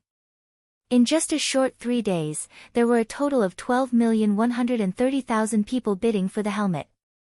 There were a total of 49,600,000 bids, with the highest price being 1 million source stones, over 100,000 source stones, and the lowest price being 225 source stones. Finally, a large number appeared on the screen. This data showed the large disparity in wealth on the continent. The rich people could throw away millions as easily as a single copper coin, while the poor people kept trying their luck. The total sales were 408,310,000 source stones. In total, each helmet was sold for around 930 source stones. When this data came out, everyone applauded. Not only did this bring Miracle Commerce a large amount of income, it also showed the Miracle Spiritual Helmet's strong charm and future prospects. 400 million, 400 million. Is there a mistake? After the Miracle Helmet's research and development department learned of the sales, they were all stunned by this data because they knew that the Miracle Helmet's production cost was very low. 400,000 Miracle Spiritual Helmets, the materials didn't exceed 2 million. 2 million worth of materials turned into a product worth 400 million, just the profit alone couldn't be described. This was simply turning stone into gold. Not to mention that Miracle Commerce had gathered such a large amount of income, instantly alleviating their tight financial situation. Everyone has done very beautifully this time. Chu Tian stood up and applauded. Not only have we opened the most luxurious restaurant on the continent, we have also used this chance to hype up the helmets, bringing a large amount of income to Miracle City. I've decided to take out 1/10 of this profit as a reward for everyone. 1/10 was 40 million source stones. This was a very generous reward. From the frontline workers like Meng Yingying and Jean Luo to the helmet's researchers and shop employees, all of them were given a huge reward. To these employees, this was equivalent to 5 to 8 years' worth of salary. Meng Qinggu had some objections to Chu Tian giving out large bonuses. After all, Miracle City still needed large amounts of funds. This bonus was a bit too much, but she knew what kind of person Chu Tian was. Since this money was a pleasant surprise, it didn't matter if he gave out a bit more. We need to publicize the brilliant results that we have achieved. Earning 400 million in 3 days is a very good topic to hype up. We can use it to further increase the influence of the helmet. At the same time, we can give other partners confidence and show them the potential of the helmet. Meng Qinggu smiled at this point. Seeing that the sales of the helmets are so good, I'm afraid the empires are all green with envy. Even if they don't eat or drink, they will still make the helmets. The more popular the helmets were, the more significant this was to Miracle City. Reporting to Sir City Lord. At this time, the super smart brain in charge of managing Miracle City, Zero, said, Sir City Lord, a group of undead have come from the Netherworld Sea's transport tower. They say they are scholars sent by the Netherworld Sea and have been detained by the relevant troops in the transport tower. I asked the City Lord to at most. Scholars? Chu Tian patted his forehead. He remembered. Chu Tian had received a gift from the Nether King not long ago. He had given Chu Tian 50 undead sages. Now that this group of undead had arrived, Chu Tian immediately went to greet this group of envoys. This group of undead could be considered the same. Some were spirits, some were liches, some were skeletons, and some were liches. In short, they were all surrounded by a strong death aura, making it hard for living people to approach them. Chu Tian quickly came forward. You must be the sages from the Netherworld Sea. The titles of scholars on the continent were Scholar, Great Scholar, Country Scholar, Great Country Scholar, Sage, and Great Sage. Everyone thought that the Netherworld Sea was a king's land surrounded by death all year round, but very few people knew that the Netherworld Sea was the place with the deepest research on the continent. This was because the undead had an unlimited lifespan. This was because the undead didn't have any other pleasures. This was because the undead couldn't increase their cultivation through eating pills or cultivation methods. Therefore, most of the highly intelligent undead would choose the path of research. Actually, according to Chu Tian's knowledge, the reason humans could rise on the continent was because they had obtained large amounts of knowledge from the undead. This knowledge was researched by the undead for tens of thousands of years, and humans used this knowledge as a foundation to create source energy technology. The intelligence of the undead couldn't be underestimated. The undead sages were old undead that had existed for a very long time. Chu Tian knew that although the undead were immortal from a biological point of view, the undead couldn't truly exist forever. Just like the city's smart brain, Zero, who was once a lich, after a long time, the undead's consciousness would gradually disappear. This was a hard-to-resist mental aging. For these fellows to exist for this long, they most likely had some special skills. One of the necromancers came over and said, "The Nether King has allowed us to come to Miracle City to study. In the next 5 years, we will be managed by the City Lord. Of course, we will receive the treatment we deserve. All the research materials and consumption will be provided by Miracle City." Was 5 years even considered time to the undead? But to Chu Tian, 5 years was too long. No matter what goal the Nether King had in sending these 50 sage-level scholars to Miracle City, in these 5 years, it was enough for Chu Tian to do a lot of things. These are all things that should be done. What domains are you proficient in? Chu Tian understood how precious these undead sages were. Some of them were proficient in the spatial domain, some were proficient in the spiritual domain, and some were proficient in the soul domain. There were even some that studied time. There were some undead sages that were famous people when they were alive, but they had undead rituals to pursue eternal life. Good, very good. Miracle City needs people and you've come at the right time. I won't mistreat you. With these sage-level super scholars joining, Miracle Commerce's research and development abilities would increase greatly.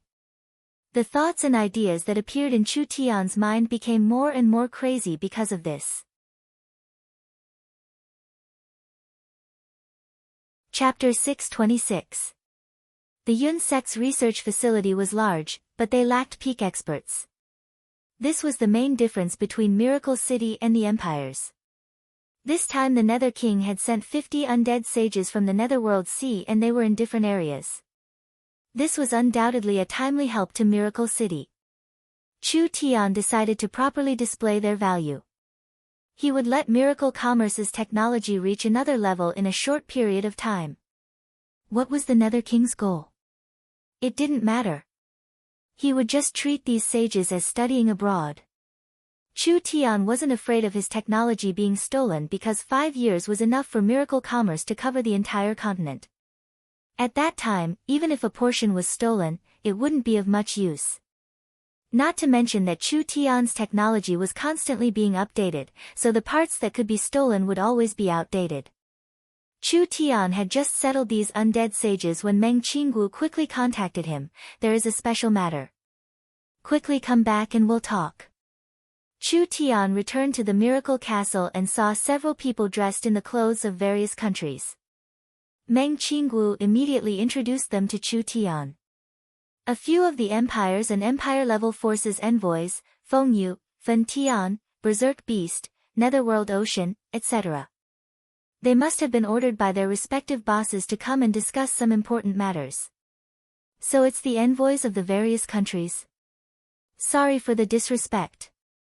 Chu Tian cupped his hands and directly asked, "What matter do you have to teach this one?" "How could we dare teach Sir Miracle City's city lord?"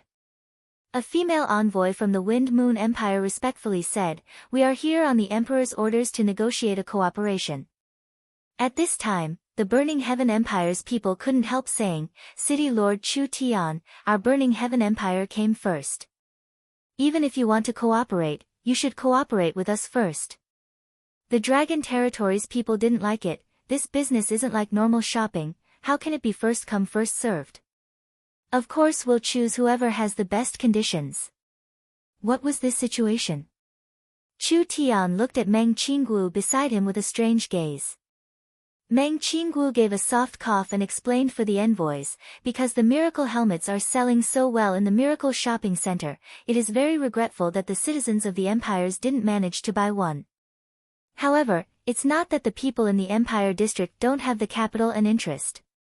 It's just that the speed at which Miracle Commerce spreads is very limited.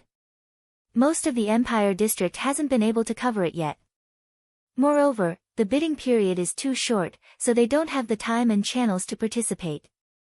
Chu Tian could guess what was going on. It was the emperors who were jealous of Miracle City's profits, so they wanted to come in and earn some more, so? The Burning Heaven Emperor has decided to take out the first batch of 500,000 helmets and use Miracle Commerce's shopping mall to auction them across the continent.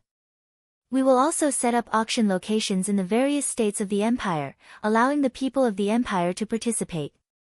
We can guarantee a good price and let the people of the Empire experience the wonders of the Miracle Helmet. Chu Tian rolled his eyes. What kind of reason was this? If they were really thinking for the citizens of the Empire, why would they need to sell it at a high price? They could just directly sell it. They wanted to earn money from their own citizens, but they had to use such a good reason. This kind of thing, Chu Tian could only snort in disdain. But then again, you've made 500,000 helmets this quickly. Chu Tian was very suspicious of this number. "I remember that the large helmet factory in the Burning Heaven Empire had just been built. Could it be that you can make helmets out of thin air?" The Heaven Burning Empire envoy said in a serious tone, "The helmets haven't been made yet, but we can sell them first. We'll have a 3-5 day auction and then wait another 3-5 days, won't we have finished making the helmets?" Chu Tian simply couldn't accept it. These fellows didn't even make it and they were already selling it. How could there be a business like this in this world? They simply couldn't wait to make a profit, as if they were afraid someone else would take it first. Chu Tian looked at the others. Although he didn't ask, from their expressions, it seemed like they were all thinking the same thing. It really made him blush with shame.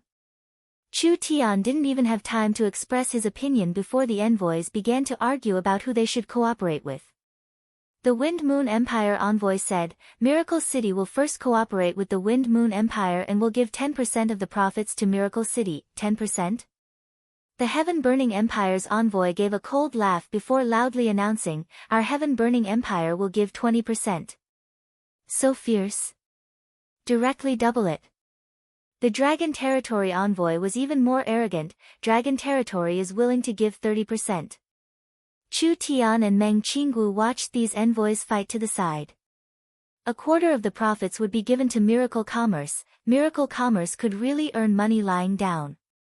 Chu Tian even suspected that if they continued to argue, they would raise the chips to 50%. These powers were in a long-term competition with each other. Therefore, they would rather earn less or not earn at all than let the other side earn. The Dark Knight Forest envoy saw that arguing like this wasn't a solution, so his eyes fell onto Chu Tian and he said, City Lord Chu Tian, what do you think? The envoys stopped at the same time and looked at Chu Tian. Everyone, please calm down. Chu Tian spoke to appease everyone, think about it, if you have to choose one, wouldn't you be offending everyone else? Miracle City will not do this kind of offending thing. You are all deeply rooted overlords of the continent and Miracle City is a rising star that has only appeared in recent years, how could we dare offend you? The envoys all looked at each other in blank dismay. This kind of choice made Miracle City feel very awkward. Chu Tian said at this time, I have a method that everyone will be happy with, it just depends on whether you agree or not. What method? The Wind Moon Empire envoy quickly asked, tell me. Chu Tian slowly replied, why do you need to fight over it? Our era is developing very quickly, so don't think about eating alone. Sharing and cooperating is the way to prosperity in the future, so we can all become rich together. The envoys didn't understand. Chu Tian explained, you can each take out 500,000 helmets and put them all into the Miracle Shopping Center. The final source stones will be split fairly, it will be a large profit, isn't it a happy ending? This was indeed a method. But there were people who didn't agree. The Wind Moon Empire envoy said, how can this be? Our Wind Moon Empire is rich and strong, can your Heaven Burning Empire compare? If we split it evenly, wouldn't we suffer a large loss? I don't even want to split it with you. The Heaven Burning Empire has a large population and wide territory, can you compare?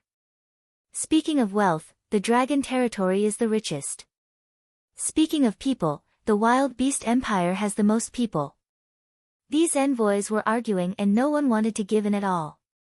This gave Chu Tian a headache. Meng Qinggu couldn't help standing up and saying, everyone listen to me. Meng Qinggu was a person with a lot of prestige. The envoys were clear in their hearts that the one in charge of Miracle City was this woman, so it was best to restrain themselves in front of this woman. After all, they would have to deal with her often in the future. Actually, this problem isn't hard to solve. Miracle Commerce's smart brain system can analyze the buying situation and the total price. We can give a larger share to the places with higher sales and a smaller share to the places with lower sales. This way, we can divide the profits fairly. Naturally, this was a method. But the envoys were not satisfied. Meng Qinggu threw out another condition, Miracle Commerce can only accept a win-win cooperation. As for Miracle City's share, we only want 20%. If the envoys can go back and convince His Majesty, we can immediately begin our cooperation. Otherwise, it will be hard, so I ask you to weigh the pros and cons, was there a choice? Who didn't like to earn more source stones? The empires didn't have a channel like the Miracle Shopping Center, so even if they produced the helmets, they wouldn't be able to sell them. The production of the helmets hadn't reached a large scale yet, so how much could they earn by selling the helmets at the same price? This bit of source stones was nothing in the eyes of the empires. The envoys brought back Meng Qinggu's words. On the same day, the rulers held a meeting with Meng Qinggu using the spiritual helmets. They all agreed to Meng Qinggu's proposal, mainly discussing the details. For example, how many helmets each empire would reserve to prevent the first batch of helmets being bought by other empires. For example, how to divide the profits of the helmets so they wouldn't have to fight over the profits after they were sold. After Meng Qinggu mediated. Finally she came up with a proposal that everyone was satisfied with. This matter was decided like this. The Wind Moon Empire, the Heaven Burning Empire, the Wild Beast Empire, the Dark Night Forest, the Dragon Territory, and the Netherworld Sea, these 6 main powers would each provide 500,000 helmets, for a total of 3 million helmets. They would all be placed in the Miracle Shopping Center for auction. The range of the bidding this time was even wider. Each empire had a place to bid in their country's states and affiliated imperial cities. This meant that the spending power of the country and the outside world would be mobilized and the bidding time would be longer, reaching a full 7 days, allowing the rich people from all walks of life to bid. For the miracle helmets to become a popular product on the continent, it would take at least another year or 2.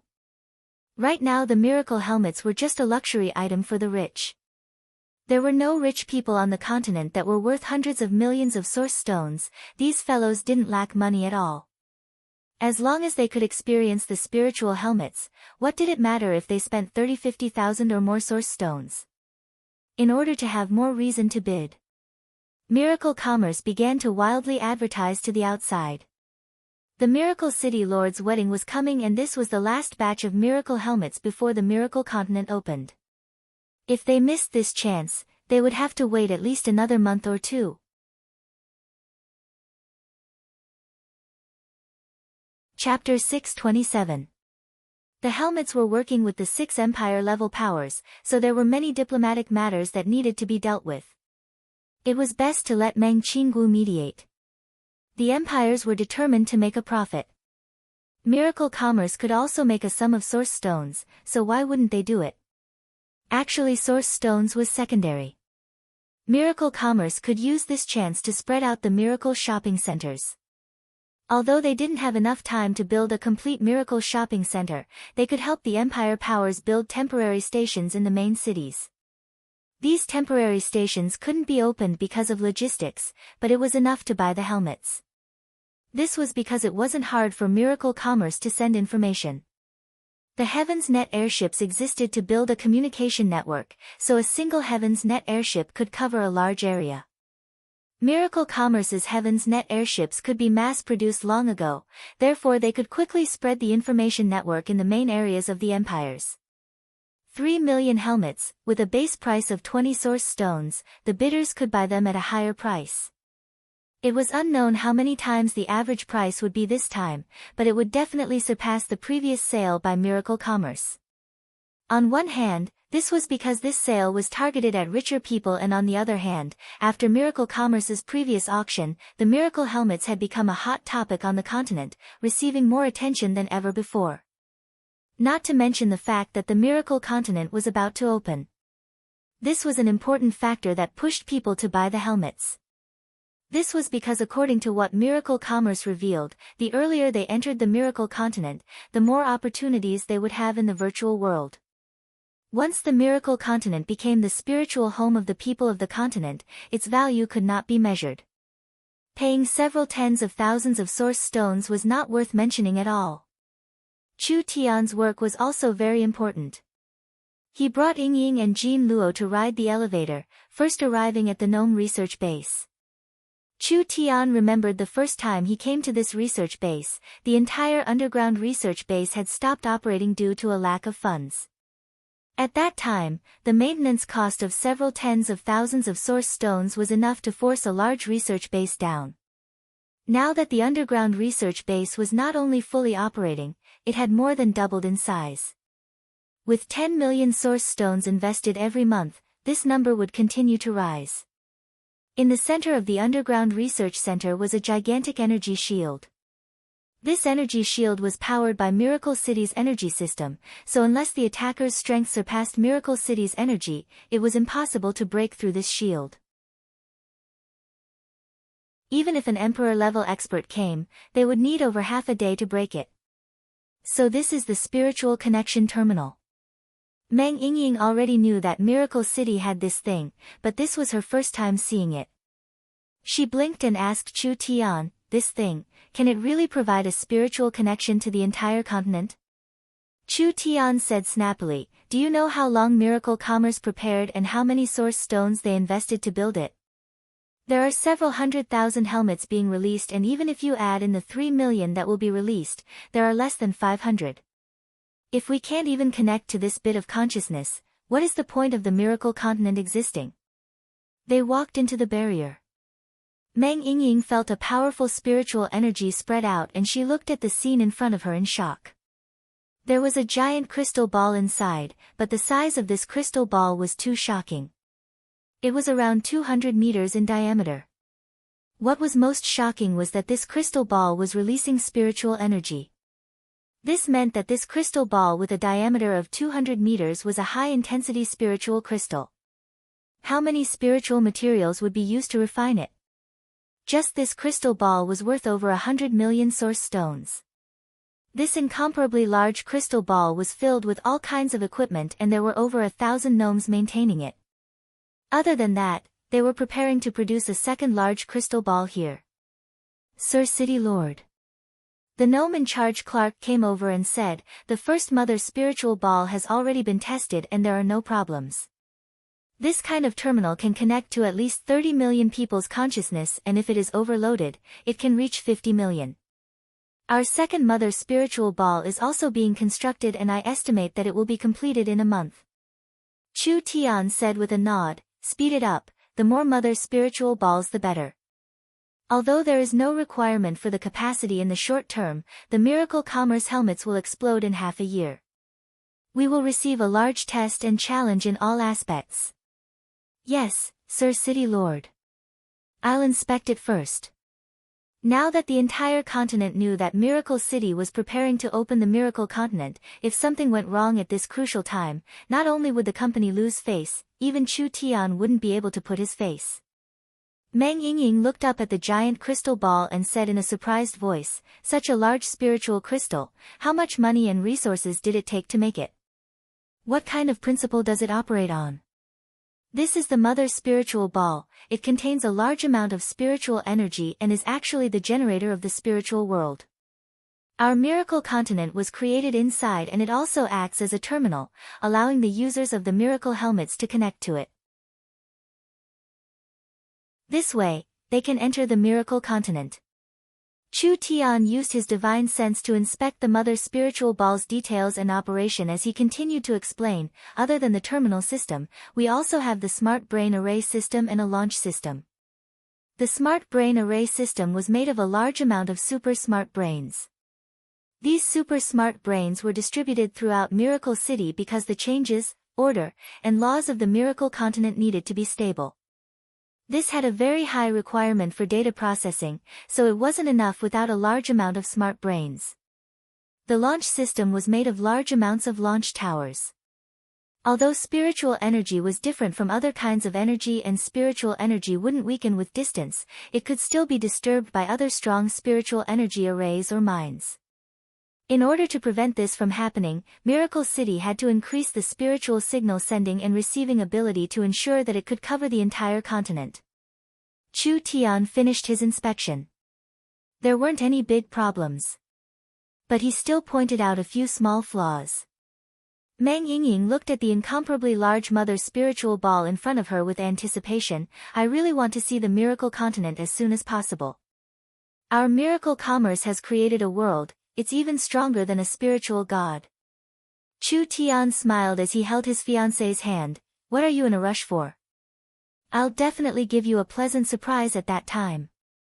While Chu Tian was busy with the final inspection and preparations for the Miracle Continent's wedding, the Miracle Shopping Center was already in full swing.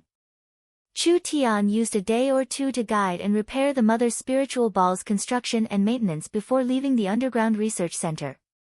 He returned to the surface to personally prepare for the wedding. This was the official start of the new round of auction sales. Meng Qinggu used the smart brain to calculate the first day's data. There were a total of 19,130,000 people bidding, with a total of 89,600,000 times. When this data was announced, everyone was shocked. The first day of the new round of auction sales hadn't even ended yet. There were many important areas of the empire that hadn't even set up a temporary station, but the data had already far surpassed the previous 3 days. It could be imagined just how popular the miracle helmets were. The miracle helmets weren't just a practical item now, the buyers were using it to show their status and identity. This was a symbol of wealth and strength. Meng Qinggu targeted the mentality of this group of people, therefore she specially announced that before the Miracle Continent opened, all the helmets in advance would be limited edition commemorative helmets that were completely different from the future helmets. As long as the buyer was over 3 times the price, they would all receive a souvenir. The buyers in the top 10% would all receive a precious mark to show their status. The buyers in the top 1% would have the right to use special materials to customize the helmet's appearance or quality. Miracle Commerce didn't need to invest too much in these things, but the results were very shocking. When the first day of auction sales ended and the data was taken out, the Miracle Commerce people were all stunned. The first place bid was 2 million source stones. The lowest ranking helmet out of 3 million was 200. This number was already double the first time they sold the helmets. When Meng Qinggu sent the data to the emperors, these emperors were all dumbfounded.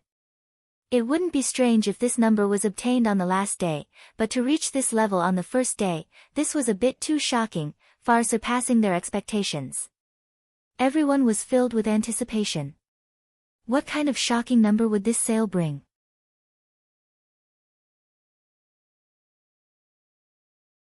Chapter 628. The auction was like a raging fire. Each piece of data was explosively increasing. From the emperor to the common people, they all paid close attention to this change, treating it as entertainment after a meal. The data that popped out every day refreshed people's understanding of the world. The people of the continent finally realized just how rich were the rich. Chu Tian didn't pay too much attention to this matter because he knew the result even if he used his butt to think. Since he already knew the result, why would he pay attention to it all day? Chu Tian only did 2 things every day. One was to bring Meng Yingying and the others for a stroll around tasting delicacies, and the other was to prepare for the West Sea City wedding. But while Miracle City was having a peaceful time, City Lord Bo Sha suddenly came to Miracle City. After the 10,000 Flood Dragon Warring Kingdom submitted to the Forest Alliance, West Sea City took over most of the 10,000 Flood Dragon Warring Kingdom's sea territory and subsidiary powers. Their position in the Western Sea became higher day by day and their days became better day by day. But why did she come to Miracle City at this time? Chu Tian personally met her. Why does City Lord Bo Sha have the time to come to Miracle City to drink tea? How are West Sea City's preparations? There are only a few days left until my wedding. Naturally, West Sea City has already prepared. City Lord Bo Sha said to Chu Tian with a serious expression, "But Sir City Lord, I came to Miracle City this time mainly to report an important matter to you." Chu Tian was a bit stunned hearing this. Although he didn't know what it was, for City Lord Bo Sha to personally come, it wasn't a small matter and it wouldn't be anything good. Now that Chu Tian and Yingying's wedding was about to begin, there couldn't be any chaos at this time. Bo Sha gave a helpless sigh and said, "I've heard some news. The Big Dry Empire is beginning to stir." Chu Tian's brows instantly knit together. This was the worst matter. Everyone knew that the Big Dry Empire had enmity with Miracle City, but ever since the Big Dry Empire was defeated, the Big Dry Empire hadn't made any moves. However, for a power like the Big Dry Empire, they couldn't swallow this, so it was only a matter of time before they retaliated. They had endured this period of time because they were making more preparations. Chu Tian immediately asked, "Did you get any useful information?" Bo Sha honestly reported, "According to what I know, the Big Dry Emperor is visiting several large characters, including the Spirit Beast race's Howling Sky Empire's Howling Sky Emperor and the Highland King of the Northern Continent's Highland Alliance." Chu Tian frowned. Where did these 2 come from? The Howling Sky Empire is the continent's largest werewolf spirit beast empire. It is said that their cavalry is unparalleled in the world. They are a very belligerent empire. They often go to war with the Dark Night Forest, the Burning Heaven Empire, and even the Big Dry Empire. Moreover, they are able to escape from them. This is enough to show that they are not simple. As for the Highland Alliance, it's an alliance established in the north that covers almost all of the northern highlands and Iceweave. It's the largest faction on the continent, and it's mainly made up of humans, dwarves, giants, ice trolls, snow elves, and so on. Their alliance model is slightly different from ours, but they're also a veteran emperor-class faction on the continent. These two empires also didn't like Miracle City. When Chu Tian held the Miracle Summit, Meng Qinggu had sent people to give them invitations, but these arrogant fellows scoffed at Miracle City. This wasn't surprising. Whether it was the Howling Sky Empire or the Highland Alliance, they were all too far from Miracle City, so Miracle Commerce's influence on them was limited. The Howling Sky Empire was a spirit beast empire. The spirit beasts were arrogant, barbaric, rude, and short-sighted, so they didn't believe that Miracle Commerce could do anything at all. As for the Highland Alliance, it was different. The Highland Alliance was different from the Forest Alliance. The Forest Alliance had equal relations with each forest city. The Highland Alliance's territory was over 10 times larger than the Forest Alliance's territory, being made up of several warring kingdoms. Basically, whoever was the strongest was the boss. The Highland Alliance was also quite far. On one hand, they didn't know anything about Miracle Commerce, and on the other hand, the Alliance's power structure was quite chaotic. The relationships between them were very complicated, so Miracle Commerce's invitation was easily obstructed. Now that the Big Dry Empire had pulled in these two powers, they were most likely preparing to make a move on Chu Tian's wedding. After all, Chu Tian had caused the Big Dry Empire to suffer heavy losses and lose face, so the Big Dry Empire wanted to give him a taste of his own medicine. Chu Tian felt a headache as he asked, "How many troops have they gathered?" Bo Sha shook her head and said, "This information is currently unknown. The Big Dry Empire planned to launch an unexpected attack, so they would definitely hide their troops. Miracle City was in the light and they were in the dark. Miracle City's strength was limited and they were on the defensive side, so it was impossible for there to be no loopholes.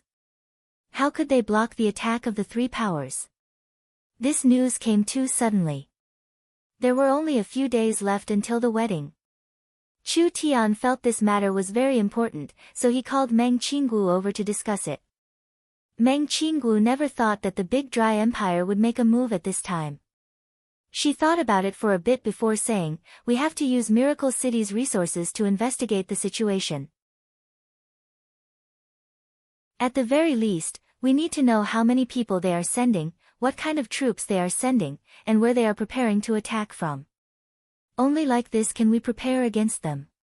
Chu Tian asked, "Do we have confidence in successfully defending against them with our military strength? Miracle City's current position in the alliance is enough to summon the entire alliance to fight against the enemy. If it was just one empire-level power, it wouldn't be a problem. But there are three of them and their goal is very clear, which is to attack West Sea City.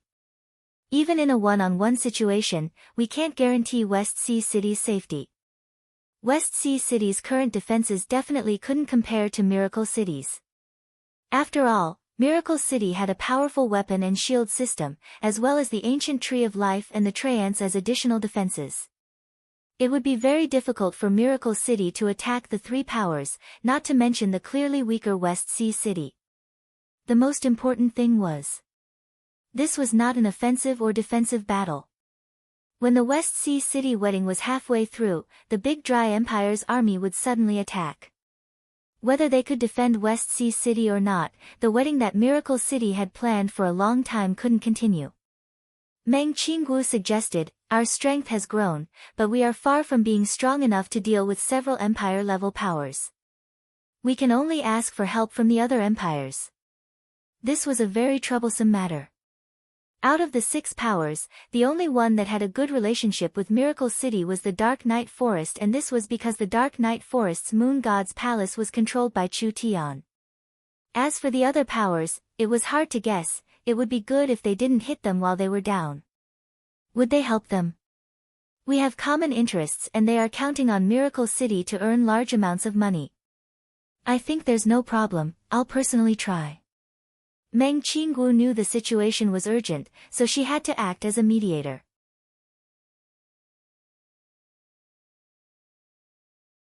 Chapter 629. Meng Qinggu sent out an emergency spiritual conference invitation to the 6 empires. This so-called spiritual conference was connected to the spiritual helmets, using the spiritual helmets to create a conference hall. After all, these 6 famous characters of the continent were not small fries. If they could come and go as they pleased, would they still have any dignity to speak of? If they didn't have any dignity, Miracle City wouldn't have any good days ahead of them. The spiritual conference could solve their worries. The 6 powers had been staring at the Miracle Shopping Center's bidding list all day and they had already realized how strong the Miracle Shopping Center was. If Meng Qinggu invited them to a spiritual conference at this time, they definitely wouldn't reject it. Therefore, they all put on their helmets at the same time.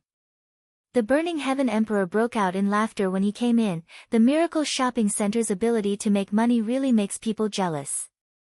Miracle City has this kind of money tree in their hands, they can't not make money even if they don't want to. The Wind Moon Empress elegantly drank a cup of tea. Of course this tea was a spiritual illusion. She slowly said, Miracle Commerce can just lie down and make money in the future, it's not bad if we can drink some soup from the back. The Dragon Race's Great Elder and the Nether King both felt the same way. Meng Qinggu felt that the atmosphere wasn't right when she came in. These fellows were peak existences of the continent, it wasn't simple for them to sit in this position. It was hard not to be confused by their current appearance. Meng Qinggu looked at the Dark Knight Elven King and she obtained some information from the Dark Knight Elven King's eyes. So it was like this. The Big Dry Empire working with the Howling Sky Empire and the Highland Alliance, even West Sea City could find some clues about this matter. These were peak existences of the continent. How could they not have a trace of it? This was clearly not realistic. Now that they came out crying about being poor and praising Miracle Commerce, Meng Qinggu thought there was only one possibility. These fellows had other plans. Meng Qinggu knew this matter couldn't be avoided, so she wasn't polite with them. She was too lazy to beat around the bush as she directly said, I think the various majesties already know about Miracle City's situation. Our opponent the Big Dry Empire has gathered 2 large powers to make a move on the wedding day in West Sea City. Your Majesties should understand that the Miracle Continent will open on the day of the West Sea City's wedding. The opening of the Miracle Continent is very important to the sales of the helmets and everyone will benefit from the helmets. In the future, you can rely on the helmets to earn tens of billions of source stones, so I hope that in this difficult time for Miracle City, everyone can help us. The few emperors were slightly stunned. Meng Qinggu directly threw out the problem and showed a weak attitude of asking for help, which surprised them. It's not that I can't help you. A rough voice rang out. The one speaking was the Wild Beast Empire's Wild Beast Emperor. This Spirit Beast Emperor loudly said, only the Spirit Beasts are poor, so the military expenditure is not a small amount. Military expenditure? If you can't even take out the military expenditure, your Wild Beast Empire might as well be destroyed. Meng Qinggu knew that it was impossible to get through this without cutting a few pieces of flesh. She was already prepared for this from the beginning. After all, Miracle City was in a cooperative relationship with them and not an alliance. They had no obligation to send troops for Miracle City, therefore they could only think of how to maximize their benefits. Miracle City wouldn't be destroyed this time, but once the Big Dry Empire's army interrupted the long-awaited West Sea City wedding, causing the opening of the Miracle Continent to be delayed, Miracle Commerce's reputation and prestige on the continent would be greatly reduced. Once West Sea City fell, Miracle City would lose the entire West Sea, which would be a very large loss. Meng Qinggu said without even thinking, Miracle City only wants 10% of the profit from selling the helmets, the rest will belong to everyone here. This sentence was worth at least several hundred million source stones. What kind of concept was several hundred million source stones? The Wild Beast Empire was a bit poor, and the per capita value of the Spirit Beast Empire, they only received several hundred million in taxes each month. This was an empire with over 10 billion people, but their annual income was this pitiful. Meng Qinggu didn't even blink as she gave up several hundred million source stones. Don't you want source stones? Don't you want military expenditure? I don't believe several hundred million source stones aren't enough. City Lord Meng, please don't think that we're taking advantage of you. Actually, we really want to help you. Burning Heaven Emperor had a troubled look on his face. Once we start fighting, we will offend 3 forces of the same scale. We have to weigh the pros and cons carefully, so the matter of primordial stones is not important. Meng Qinggu directly said, everyone, don't forget that we are in a cooperative relationship. If anything happens to Miracle Commerce, you will all be affected. Once the Miracle Continent is delayed, the popularity of the Miracle Helmets will greatly decrease. Other than that, our future cooperation won't work and everyone will suffer losses. I'm afraid it won't be as simple as using source stones.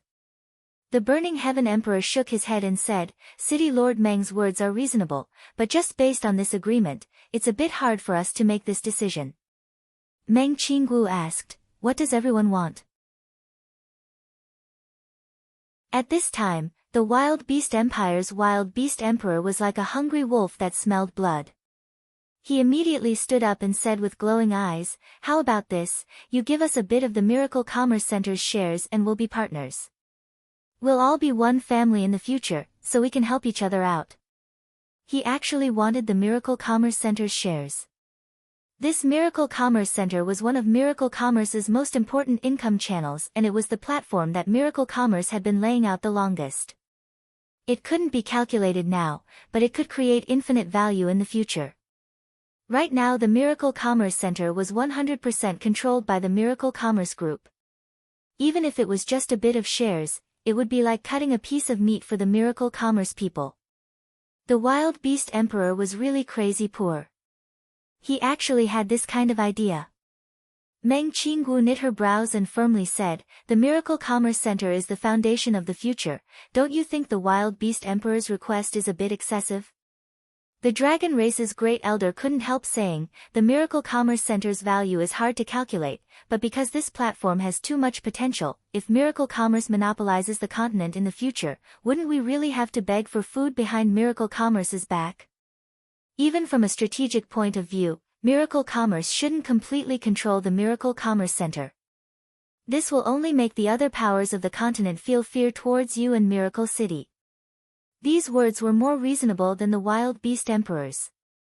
The Miracle Commerce Center covered the entire continent and the entire business was controlled by Miracle City.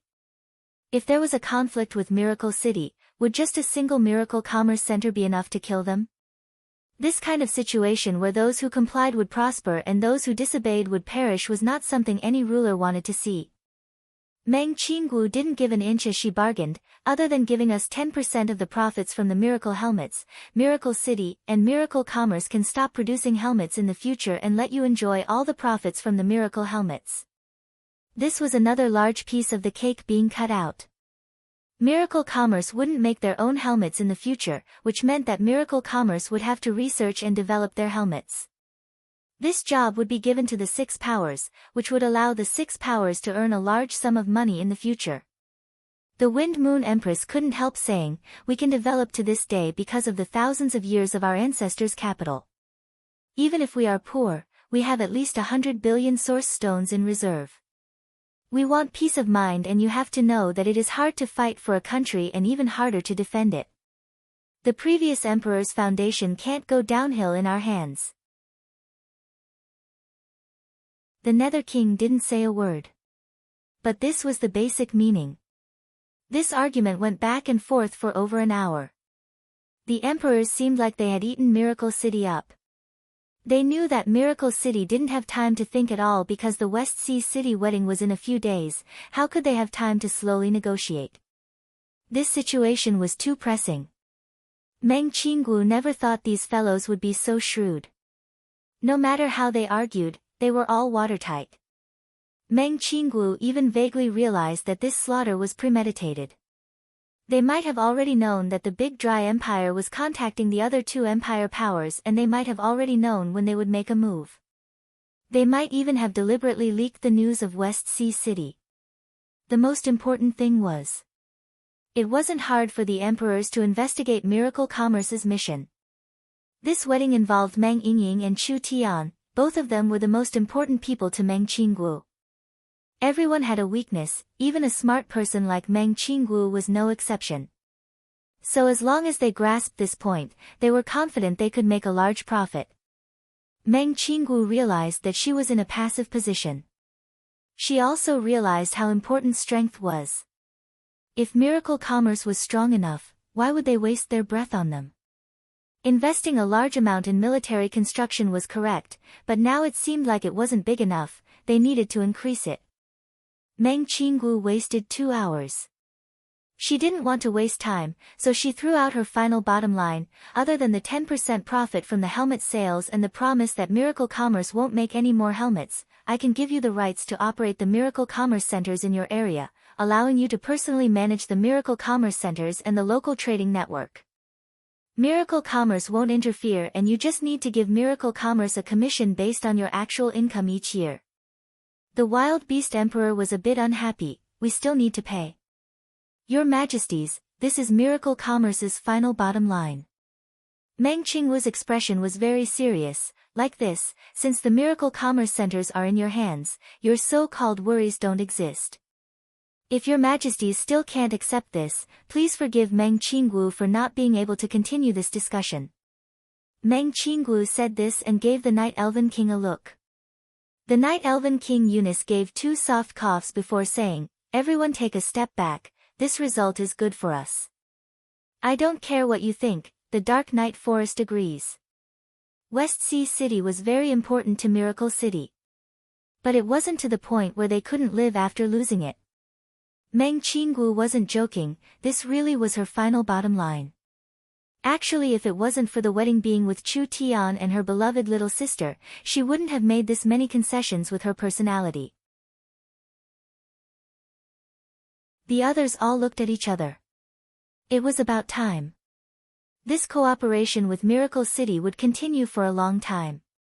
If their relationship was too stiff because of benefits, it wouldn't be good for anyone. City Lord Meng is truly worthy of being a female hero. This kind of courage is admirable. The Wind Moon Empress was the first to express her support. "We are all women, of course we have to support them." The Wind Moon Empire agrees. The Nether King said in a cold voice, "Agreed." 3 of the 6 powers agreed. What could the other 3 say? They had to respect Miracle City, so they all agreed on the spot.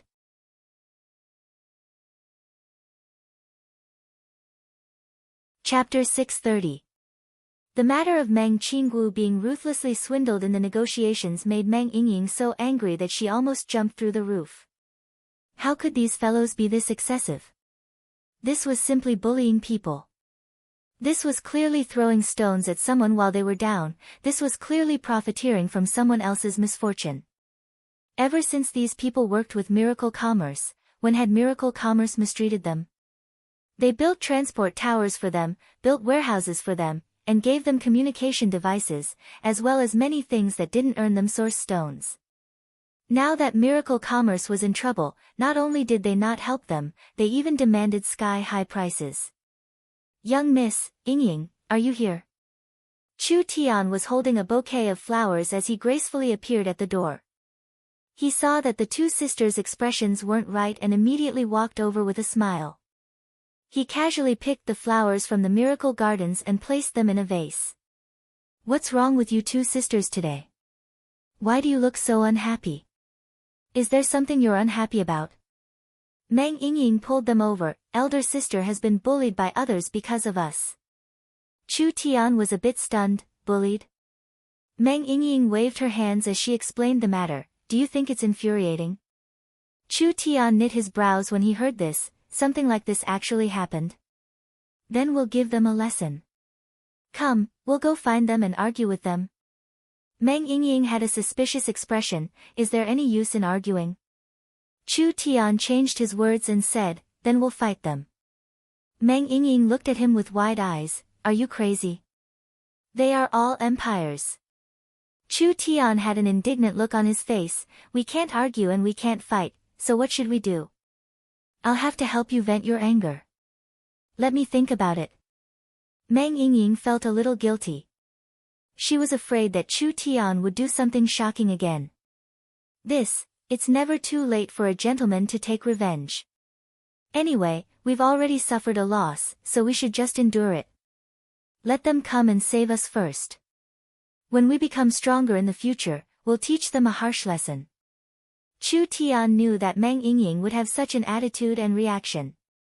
On one hand, Miracle City wasn't confident, and on the other hand, Miracle City didn't need to do this. Chu Tian had already inquired about this matter, and the worries of the emperors were completely understandable from their point of view. If Chu Tian was in their position, Chu Tian would be even more ruthless. After all, Miracle City needed the other side's help. How could there be this many good people in this world that didn't want any benefits? Yingying, forget it. We might have suffered a bit of loss this time, but we'll just lose a bit of source stones. It won't affect our strategy. Our miracle commerce doesn't lack sources of source stones, so we'll just let them go. Meng Qingwu's attitude was very good. Since this matter was already over, she didn't want to waste time on it. Now that they have obtained benefits, they have obtained the protection they deserve. They will be able to cooperate better with Miracle Commerce in the future, so Miracle Commerce didn't suffer a loss this time. Meng Yingying couldn't swallow this. But it was too hard to fight against these giants. She didn't have the courage. There was still time in the future, so she'll forget about it this time. At this time, Zero's smart brain suddenly said, the Wild Beast Empire has sent a piece of information. We have determined that it is accurate information on the enemy's distribution and movements, with an 80% accuracy. Do you want to take a look? Meng Qingwu's mind was shaken. Quickly send out the information. A projector sent out the information. This information was very clear on the situation of the Big Dry Empire, the Highland Alliance, and the Howling Sky Empire. From the current situation, the three powers had already gathered their armies in the Big Dry Empire's territory. There were around 1 million of them, and they were all very mobile air forces. Chu Tian and Miracle Commerce didn't dare be careless this time. An entire 1 million, this wasn't a small number. Meng Yingying was also stunned. Why did they send out this many troops? I believe most of it is a smokescreen. Meng Qingwu calmly explained, this is not a country-destroying war. It's impossible for the three empires to send out most of their trump cards to attack West Sea City. If my guesses aren't wrong, over 60% of this 1 million army are normal elites, and only a third of it is a trump card army like the one that attacked Miracle City last time. Even this was very shocking. Miracle City was attacked by the Big Dry Empire's 80,000 Dragon Hawk cavalry. If it wasn't for the ancient Tree of Life's indestructible barrier, if it wasn't for the Treants led by Cenarius, and the allied armies, Miracle City wouldn't have been able to resist. Now that there was no way to defend and they could only fight the enemy in the wild, the difficulty could not be compared to before.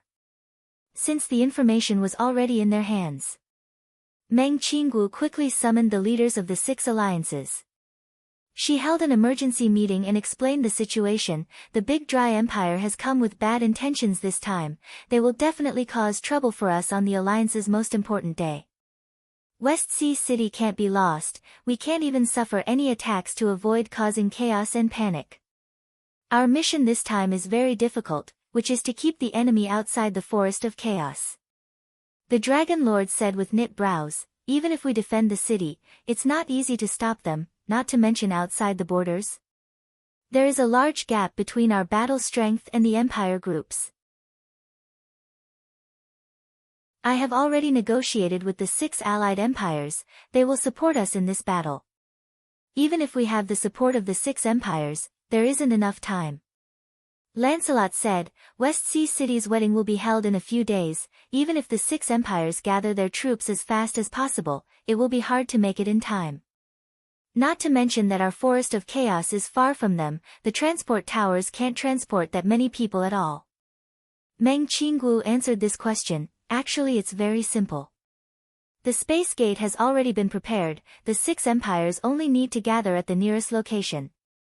We will open the space gate to send them to Miracle City first and then teleport them to any battlefield from Miracle City. We just need to open the space gate in Miracle City. It was much easier like this. We won't let everyone work for nothing this time.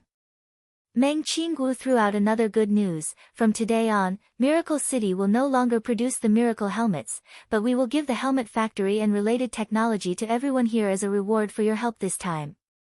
Everyone revealed a look of joy.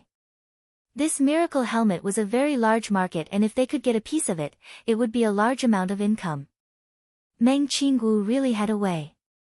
She promised the rulers that she wouldn't produce helmets, but she gave the helmet factory and technology to the alliance members. This didn't go against the agreement and it created value for the alliance, allowing the partners to obtain real benefits. This large piece of fat meat was given to them to eat. How could they not work harder in this matter? Meng Qinggu continued to say, actually with the alliance's strength, everyone doesn't need to be pessimistic. Miracle City has already begun large-scale military investments, and with everyone's help, even in a fair situation, we might not lose to an empire-level power. These people were half believing and half doubting these words. Miracle City had indeed defeated the Big Dry Empire once, but that victory was mainly because the Big Dry Empire didn't have enough intelligence and their love rivals. Other than that, Miracle City had the advantage of being the defending side, and it hadn't been long since the second battle began. The two battles were just different in terms of strength.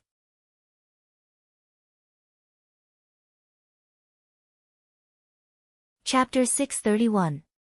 Everyone is on the same side. Miracle Commerce does not have any secrets to hide from you. Meng Qinggu was not a boastful person. She knew that no matter how extravagant her words were, it was better to directly show everyone something. Therefore, she directly ordered the smart brain, Zero, please show the newest weapon to the sirs. Yes, Vice City Lord. Zero shot out several beams of light that landed in the center of the conference hall. The various beams of light combined to form a three-dimensional image. This was a set of mech suits. There were 8 metal arms on the back, making it look like a large spider. This mech suit was completely different from the previous rough designs. The mech suit was completely streamlined, filled with a sense of technology and power. The single-soldier mech suit has always been one of Miracle Commerce's most important weapons, but compared to the previous designs, there has been a large breakthrough in this research.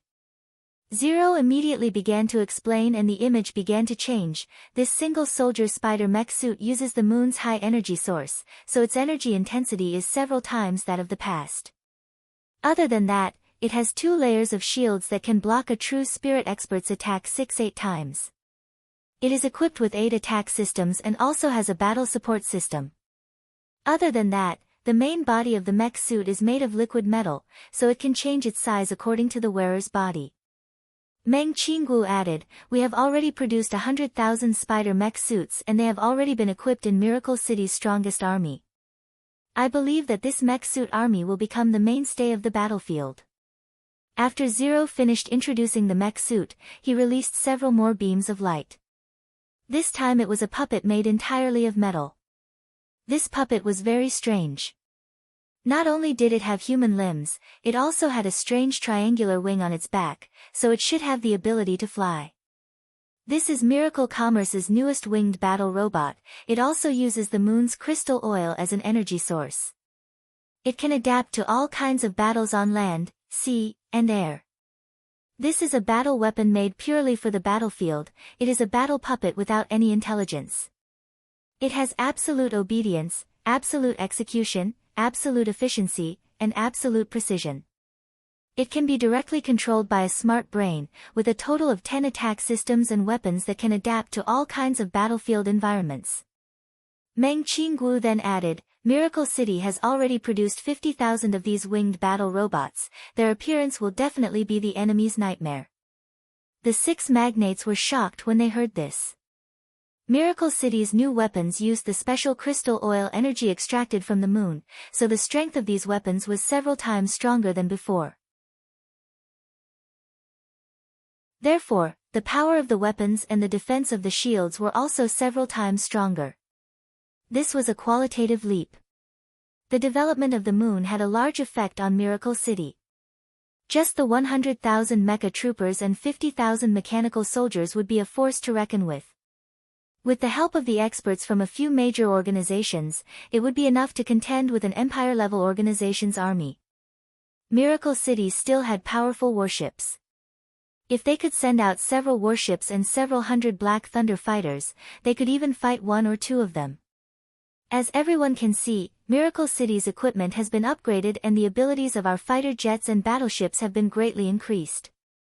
Other than that, there are many new weapons that everyone has never seen before, especially in the field of deep space weapons. I'll let everyone take a look now. After Zero obtained Meng Qingwu's permission, he released a three-dimensional image. This was a large metal barrel with two iron wings slowly moving in the deep space.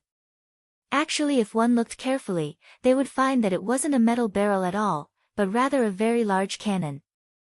Zero introduced it. This is one of Miracle City's most important recent deep space laser cannons. It is over 500,000 meters away from the ground and is surrounded by the astral wind layer, so the continent's creatures can't approach it. The deep space laser cannon is a special source energy cannon. It is highly condensed energy and has a long range and high accuracy, becoming Miracle City's new top-tier weapon. The deep space laser cannon can shoot a strong energy beam from 500,000 meters away, directly attacking targets on the ground. This kind of weapon is basically unbeatable on the battlefield. The breathing of the Alliance leaders became heavy. What a terrifying war weapon this was. It was suspended in a place that people couldn't hit, but it could attack any target on the ground. It was simply a sword of judgment hanging above their heads, making it impossible for people to defend against it. Meng Qingwu saw everyone's expressions and revealed a proud smile. The deep space laser cannon is a weapon that Miracle City has just spent a lot of money on, only 2 of them have been made. We can use this battlefield to test the effects of the deep space laser cannon. This kind of basically unbeatable weapon appeared. It was an absolute nightmare for all enemies. The laser cannon could not only kill ground troops, it could also accurately attack enemy cities and hidden structures. With the continent's current level of warfare, they didn't have a good way to defend against this kind of weapon. Zero projected a three-dimensional image again. This was another very special thing. It was like a huge round iron ball, but its surface was covered with dense holes. Zero explained, this is a deep space missile launch center that can store over 100,000 missiles at once. It is controlled by the smart brain and it can shoot out 200 missiles per second in a few minutes. If the deep space laser cannon is a fixed-point attack weapon, then the Deep Space Missile Launch Center is a god of destruction. Meng Qingwu added, the Honeycomb Missile Launch Center has just produced one, we can also test its power in this battle. It's a pity that Miracle City's new ship manufacturing factory hasn't been completed yet. Otherwise, once Miracle City's fleet reaches a certain scale, adding in the fighter jets, mech suits, mechanical soldiers, deep space weapons, and ground weapons, combining all of them, the continent won't need to fear anyone. Whether it was the Dragon Lord or the Elven King, they were all convinced now. Not only were they convinced, they were also shocked by Miracle City's military might. It was only a matter of time before this power dominated this plane. In short, in front of a great enemy, our alliance has to be united. Meng Qingwu concluded, otherwise West Sea City will be attacked this time and we don't know where they will attack next time. Thunder's Fury said, we will advance and retreat with Miracle City. Right, right. Burst Claw said without any hesitation, we will also advance and retreat with Miracle City. Meng Qingwu nodded in satisfaction. She began to arrange a defense plan and when she finished everything, the auction for the helmets had just ended. Meng Yingying directly found Chu Tian and asked, Chu Tian, quickly tell me, how much did we earn from selling the helmets? Quickly tell me. Chu Tian replied, only 450 million. 450 million. That much? Meng Yingying was shocked by this number, but after carefully calculating it, she felt that there was a problem. How could we only earn 450 million from 3 million helmets? This is impossible. Chu Tian said, stupid, this 450 million was earned by our miracle city. We only took a tenth of the total, the other 90% was divided by the 6 large countries. A tenth was 450 million. Then wouldn't the total be 4.5 billion? Meng Yingying felt like she was suffocating and instantly felt a strong sense of dizziness. Although she knew that the miracle helmets were very profitable and that this number would exceed 3 times, she never would have thought that it would create a shocking 4.5 billion profit. The miracle helmets were a bit troublesome to make, but the cost was actually very low. The 4.5 billion was basically a profit, and each of the 6 large powers would receive around 670 million. This time, the emperors might not be able to close their mouths from smiling.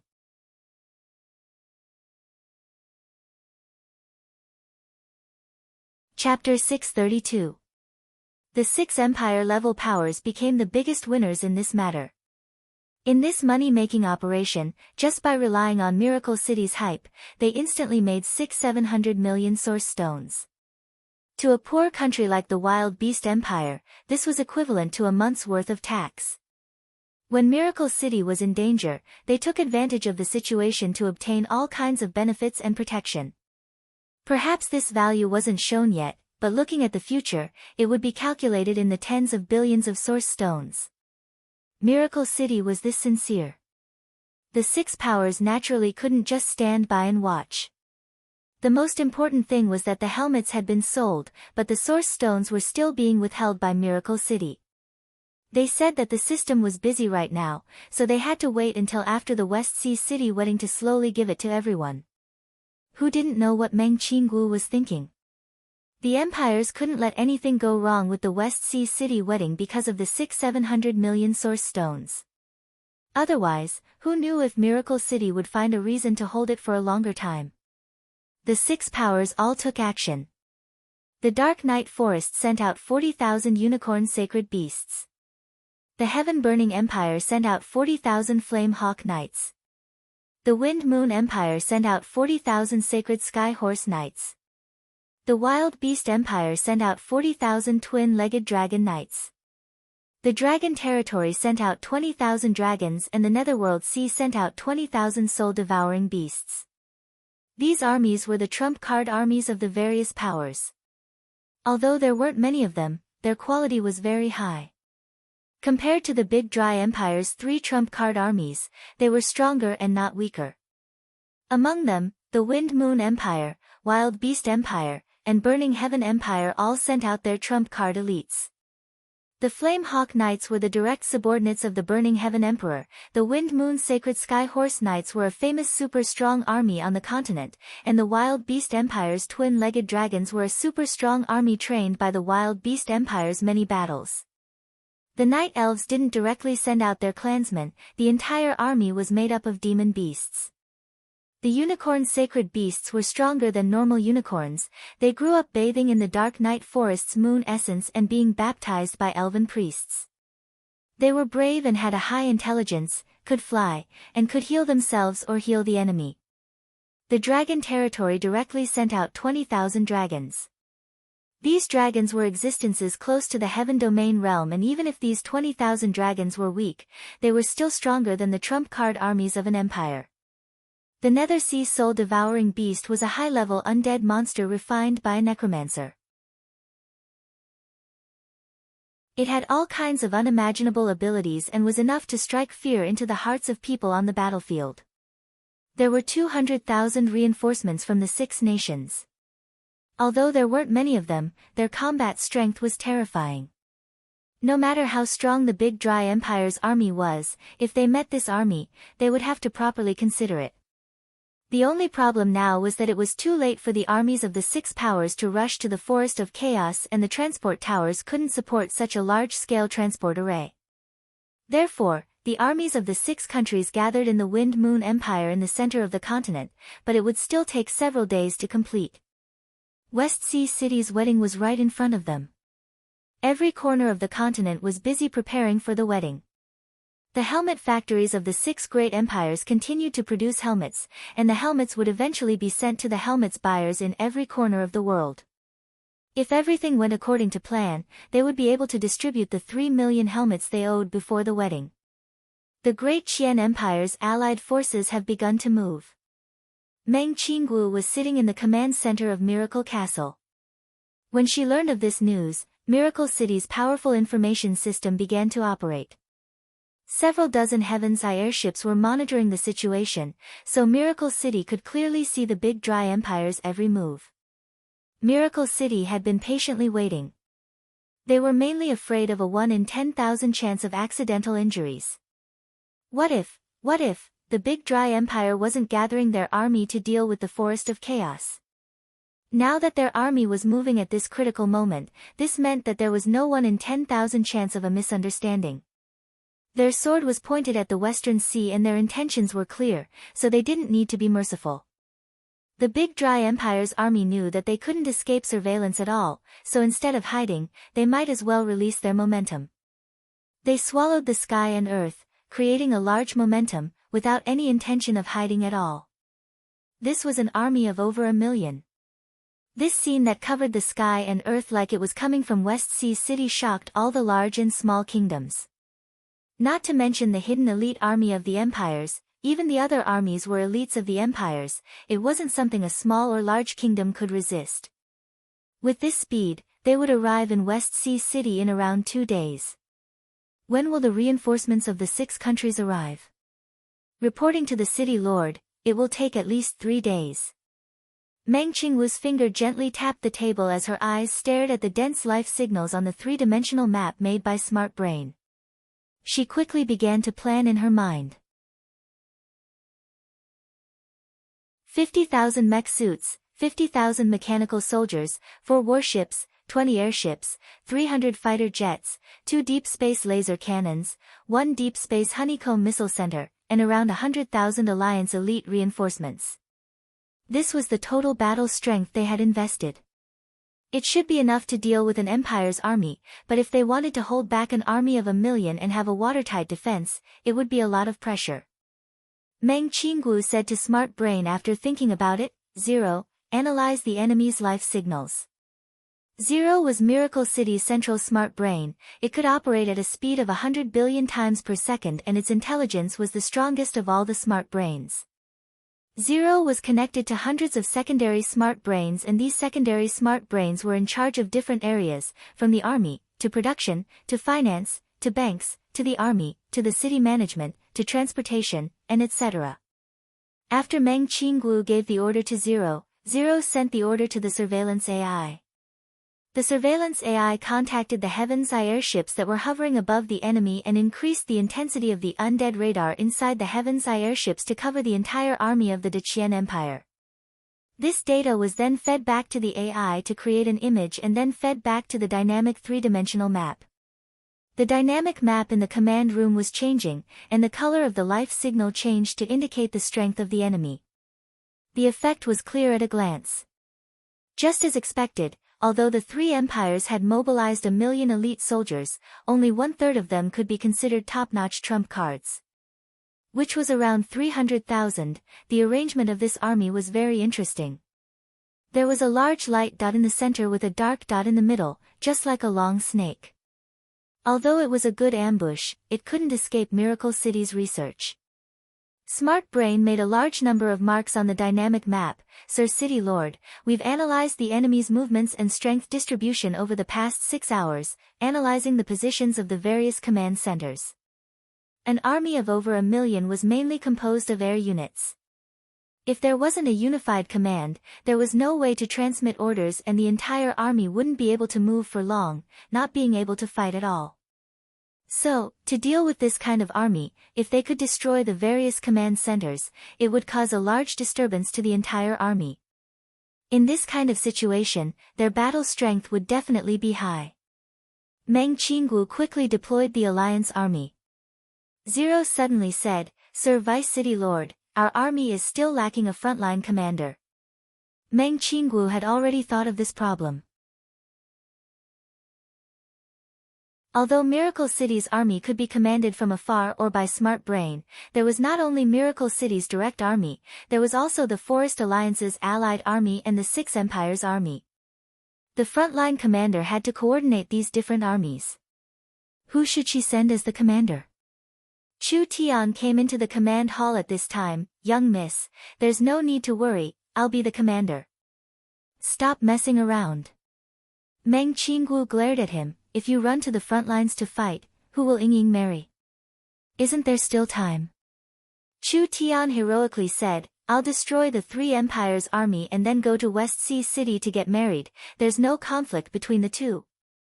Chu Tian's words were very easy to say. It gave people the illusion that destroying the Big Dry Empire's army was as easy as swatting a group of flies. Meng Qinggu felt a headache coming on. Are you sure? Chu Tian nodded. Young miss can be assured, there won't be any problems.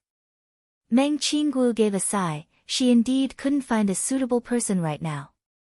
Other than Chu Tian, who else had the qualifications to represent Miracle City in coordinating the various armies? Although Meng Qinggu had the corresponding prestige, Meng Qinggu's battle strength was too weak, she couldn't take on the front lines. Prepare the deep space weapons. We'll destroy the enemy's command system. When Meng Qinggu was preparing the various weapons, Chu Tian had already left Miracle City. He led Miracle City's army and left the Forest of Chaos as quickly as possible, heading to where the Big Dry Empire's reinforcements would pass to set up an ambush. Chu Tian thought that just these troops weren't enough, so he first set up a space warehouse near the battlefield. He used the space warehouse to transport large amounts of equipment from Miracle City, including guided missile carriages, source energy cannons, anti-air laser cannons, and various heavy weapons. At this time, Meng Qinggu's voice sounded in Chu Tian's ears through the communication device. Pay attention, the enemy's main force is less than 300 miles away. Miracle City's deep space weapons have been prepared, they will be activated now. Understood. We'll show them something good this time. Chu Tian's lips curled into a faint smile as he gently raised his hand. Have the guided missile unit prepare. Let's cooperate with the deep space weapons and give these fellows a large gift. The 30 guided missile carriages on the mountain slowly raised their launchers and several hundred missiles were activated at the same time, aiming straight ahead. Fire! The 30 guided missile carriages released energy and several hundred missiles created sparks in the air. They shot into the sky from the missile carriages and turned into dots of light in the blink of an eye. From this moment on, the battle officially began.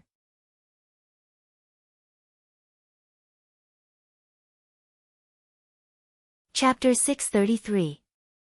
After the Battle of Miracle City, the Big Dry Empire and the Forest Alliance formed an irreconcilable grudge. One was an empire, one was an overlord. The Big Dry Empire couldn't endure this kind of shame, it was the same even if they were asking for it. In the past 10 years, even if the Big Dry Empire had fought with the other empire-level powers on the continent, they had never lost as miserably as Miracle City. The Forest Alliance still couldn't become a recognized empire-level power on the continent, so because of their defeat in this battle, the Big Dry Empire had lost all their face. If it was a normal kingdom, this loss of face wouldn't matter. At most they would lose a bit of face. But for an empire like the Big Dry Empire, this loss of face wasn't just a problem of the emperor's face, it was related to the empire's prestige and influence. The empire's prestige was related to their benefits. Any empire-level power on the continent had over 100 small and medium subsidiary powers. The Big Dry Empire had 130 subsidiary powers, several warring kingdoms, several large and small kingdoms, and several large and small sections. What did they rely on to manage all these powers? Even if the Big Dry Empire's army was strong, they couldn't manage all these places at once. These subsidiary powers obediently paid tribute to the Big Dry Empire every year mainly because they were afraid of the empire's prestige. It was the empire's influence that restricted them, making them not dare neglect the Big Dry Empire at all. Therefore, the stronger the empire, the more loyal the subsidiary powers were and the more they paid tribute. An empire's face was directly linked to their benefits. Miracle City's battle. The Big Dry Empire had suffered heavy losses and lost all their face. Not only were they ridiculed by the other empire-level powers, some subsidiary powers were also affected. They thought that the Big Dry Empire was weak and wasn't worth trying to please, so their tribute would be greatly reduced in the end. The Big Dry Empire's competitors would even take this chance to make some of the opportunists change sides. Miracle City's defeat this time would have a long-lasting effect on the Big Dry Empire, therefore it was urgent to save their face. Next, Miracle City itself was becoming a serious threat. If they didn't personally see it, it would be hard to imagine that such a strange flower would appear on the continent. Miracle Commerce had only been established for 3 years, but it was a road that couldn't be completed in 300 years. Miracle Commerce's way of rising was very special. They didn't recruit soldiers, buy horses, fight, or expand their borders, but they had this kind of large effect. Although Miracle City was pushing aside the Big Dry Empire, the Big Dry Empire had been paying attention to Miracle City, so they knew what they had been doing recently.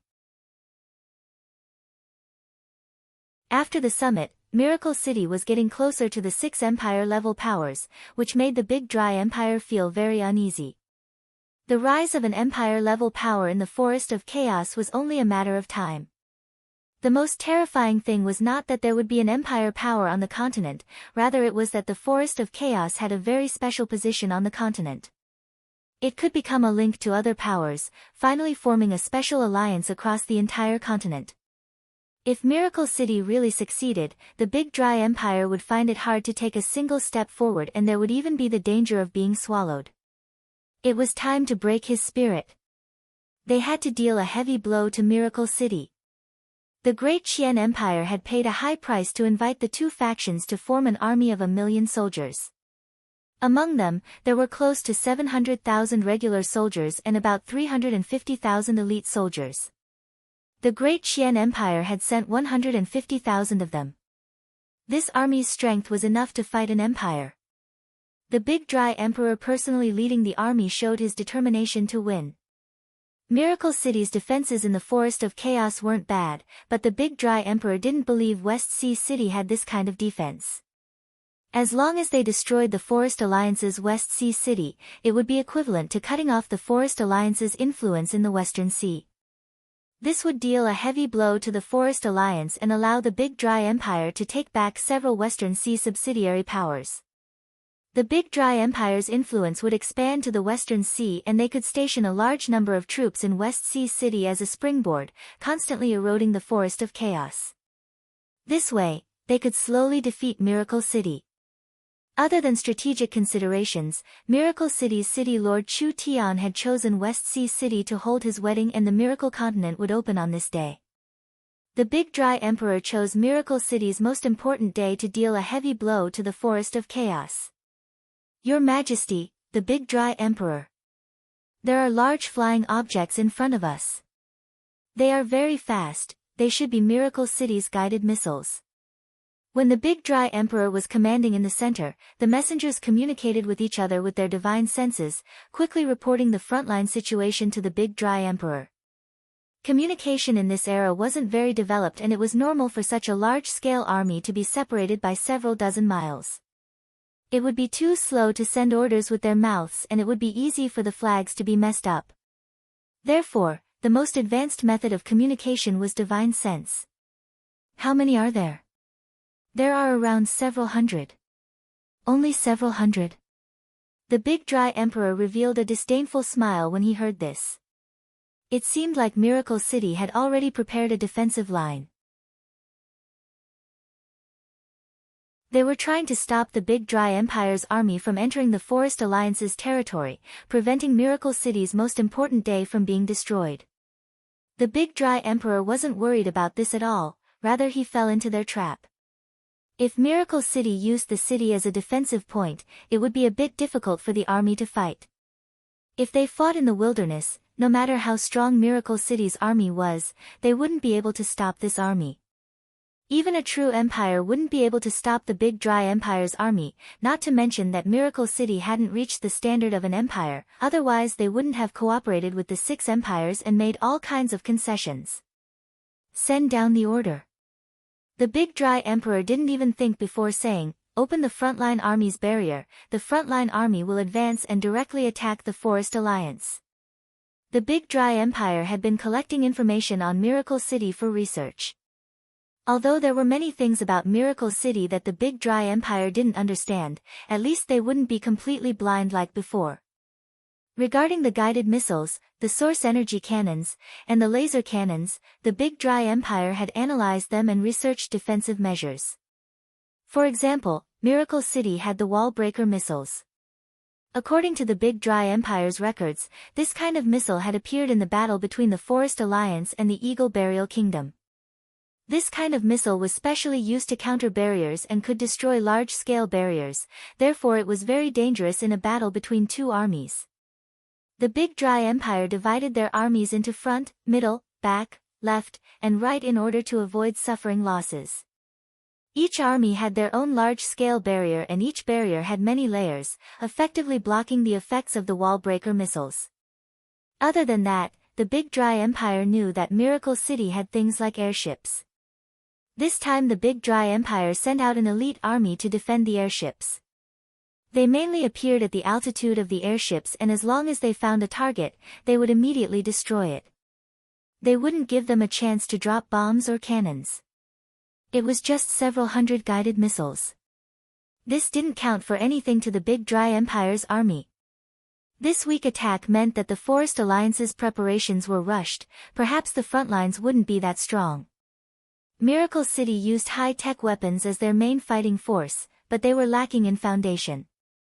They didn't have strong soldiers or strong experts, therefore when fighting Miracle City, they couldn't drag it out. They had to get close as soon as possible, this way they could minimize their losses. When the big dry emperor had this thought, there was suddenly an ear-piercing whistle. A gigantic beam of light pierced through the heavens, shooting down from the distant skies like a sword of judgment. It fiercely stabbed into the formation, striking very precisely at the central command center where the Qian Emperor was located. Wherever it passed, it pierced through dozens of airborne cavalry or minor injuries. 2 messengers were also killed in a situation where they were caught off guard. What is going on? Where did this attack come from? The big dry emperor angrily questioned. The army was clearly prepared to defend themselves, but now they were attacked from the sky without any warning. This filled him with shock and anger. As soon as his voice fell, another giant beam of light fell down. This attack hit the command center where the front lines and instantly caused quite a bit of casualties and chaos. The third beam of light followed right after. This attack hit the command center where the front lines and the rear armies were connected. These attacks were all very accurate and the intent was very clear, it was clearly to disturb the Big Dry Empire's command center. The Big Dry Emperor finally couldn't hold back as he ordered, "Open the barrier." Before this order was sent out, the Big Dry Empire's army was scared silly by what happened next. There were tens of thousands of small dots in the sky and when they looked carefully, how were these small dots? They were all missiles that flew at over 10 times the speed of sound. Why are there so many? Where did they come from? The Big Dry Empire's army was all stunned. This kind of large-scale attack would definitely have a destructive effect on the army. The various armies didn't need orders to open the barrier and at this time, the rain of missiles kept falling down, almost covering the center of the Big Dry Emperor's army. The instant explosion caused large casualties to the normal armies and even the peak armies suffered quite a bit of damage. The most important thing was that under this terrifying attack, the center army had been completely messed up and now there was a problem with the orders. Beams of light fell down one after another. Every strike hit the command center at the right time. Although the few rounds of attacks did not cause any destructive impact on the army of the Great Qian Empire, they had completely messed up the army of 1,000,000 soldiers. Orders could not be transmitted, and the battlefield intelligence was transmitted incorrectly. As a result, the originally strict and orderly army was thrown into chaos. The entire army of 1,000,000 soldiers seemed to be falling apart. You're tuning in to the Blissful Bookshelf YouTube channel. We're so grateful for your support, and don't forget to subscribe to join us on this incredible journey through captivating stories. Your generosity through donations truly makes a world of difference, as it's the primary source of revenue that allows me to expand and enhance this channel for you. Thank you from the bottom of my heart for being a part of this adventure.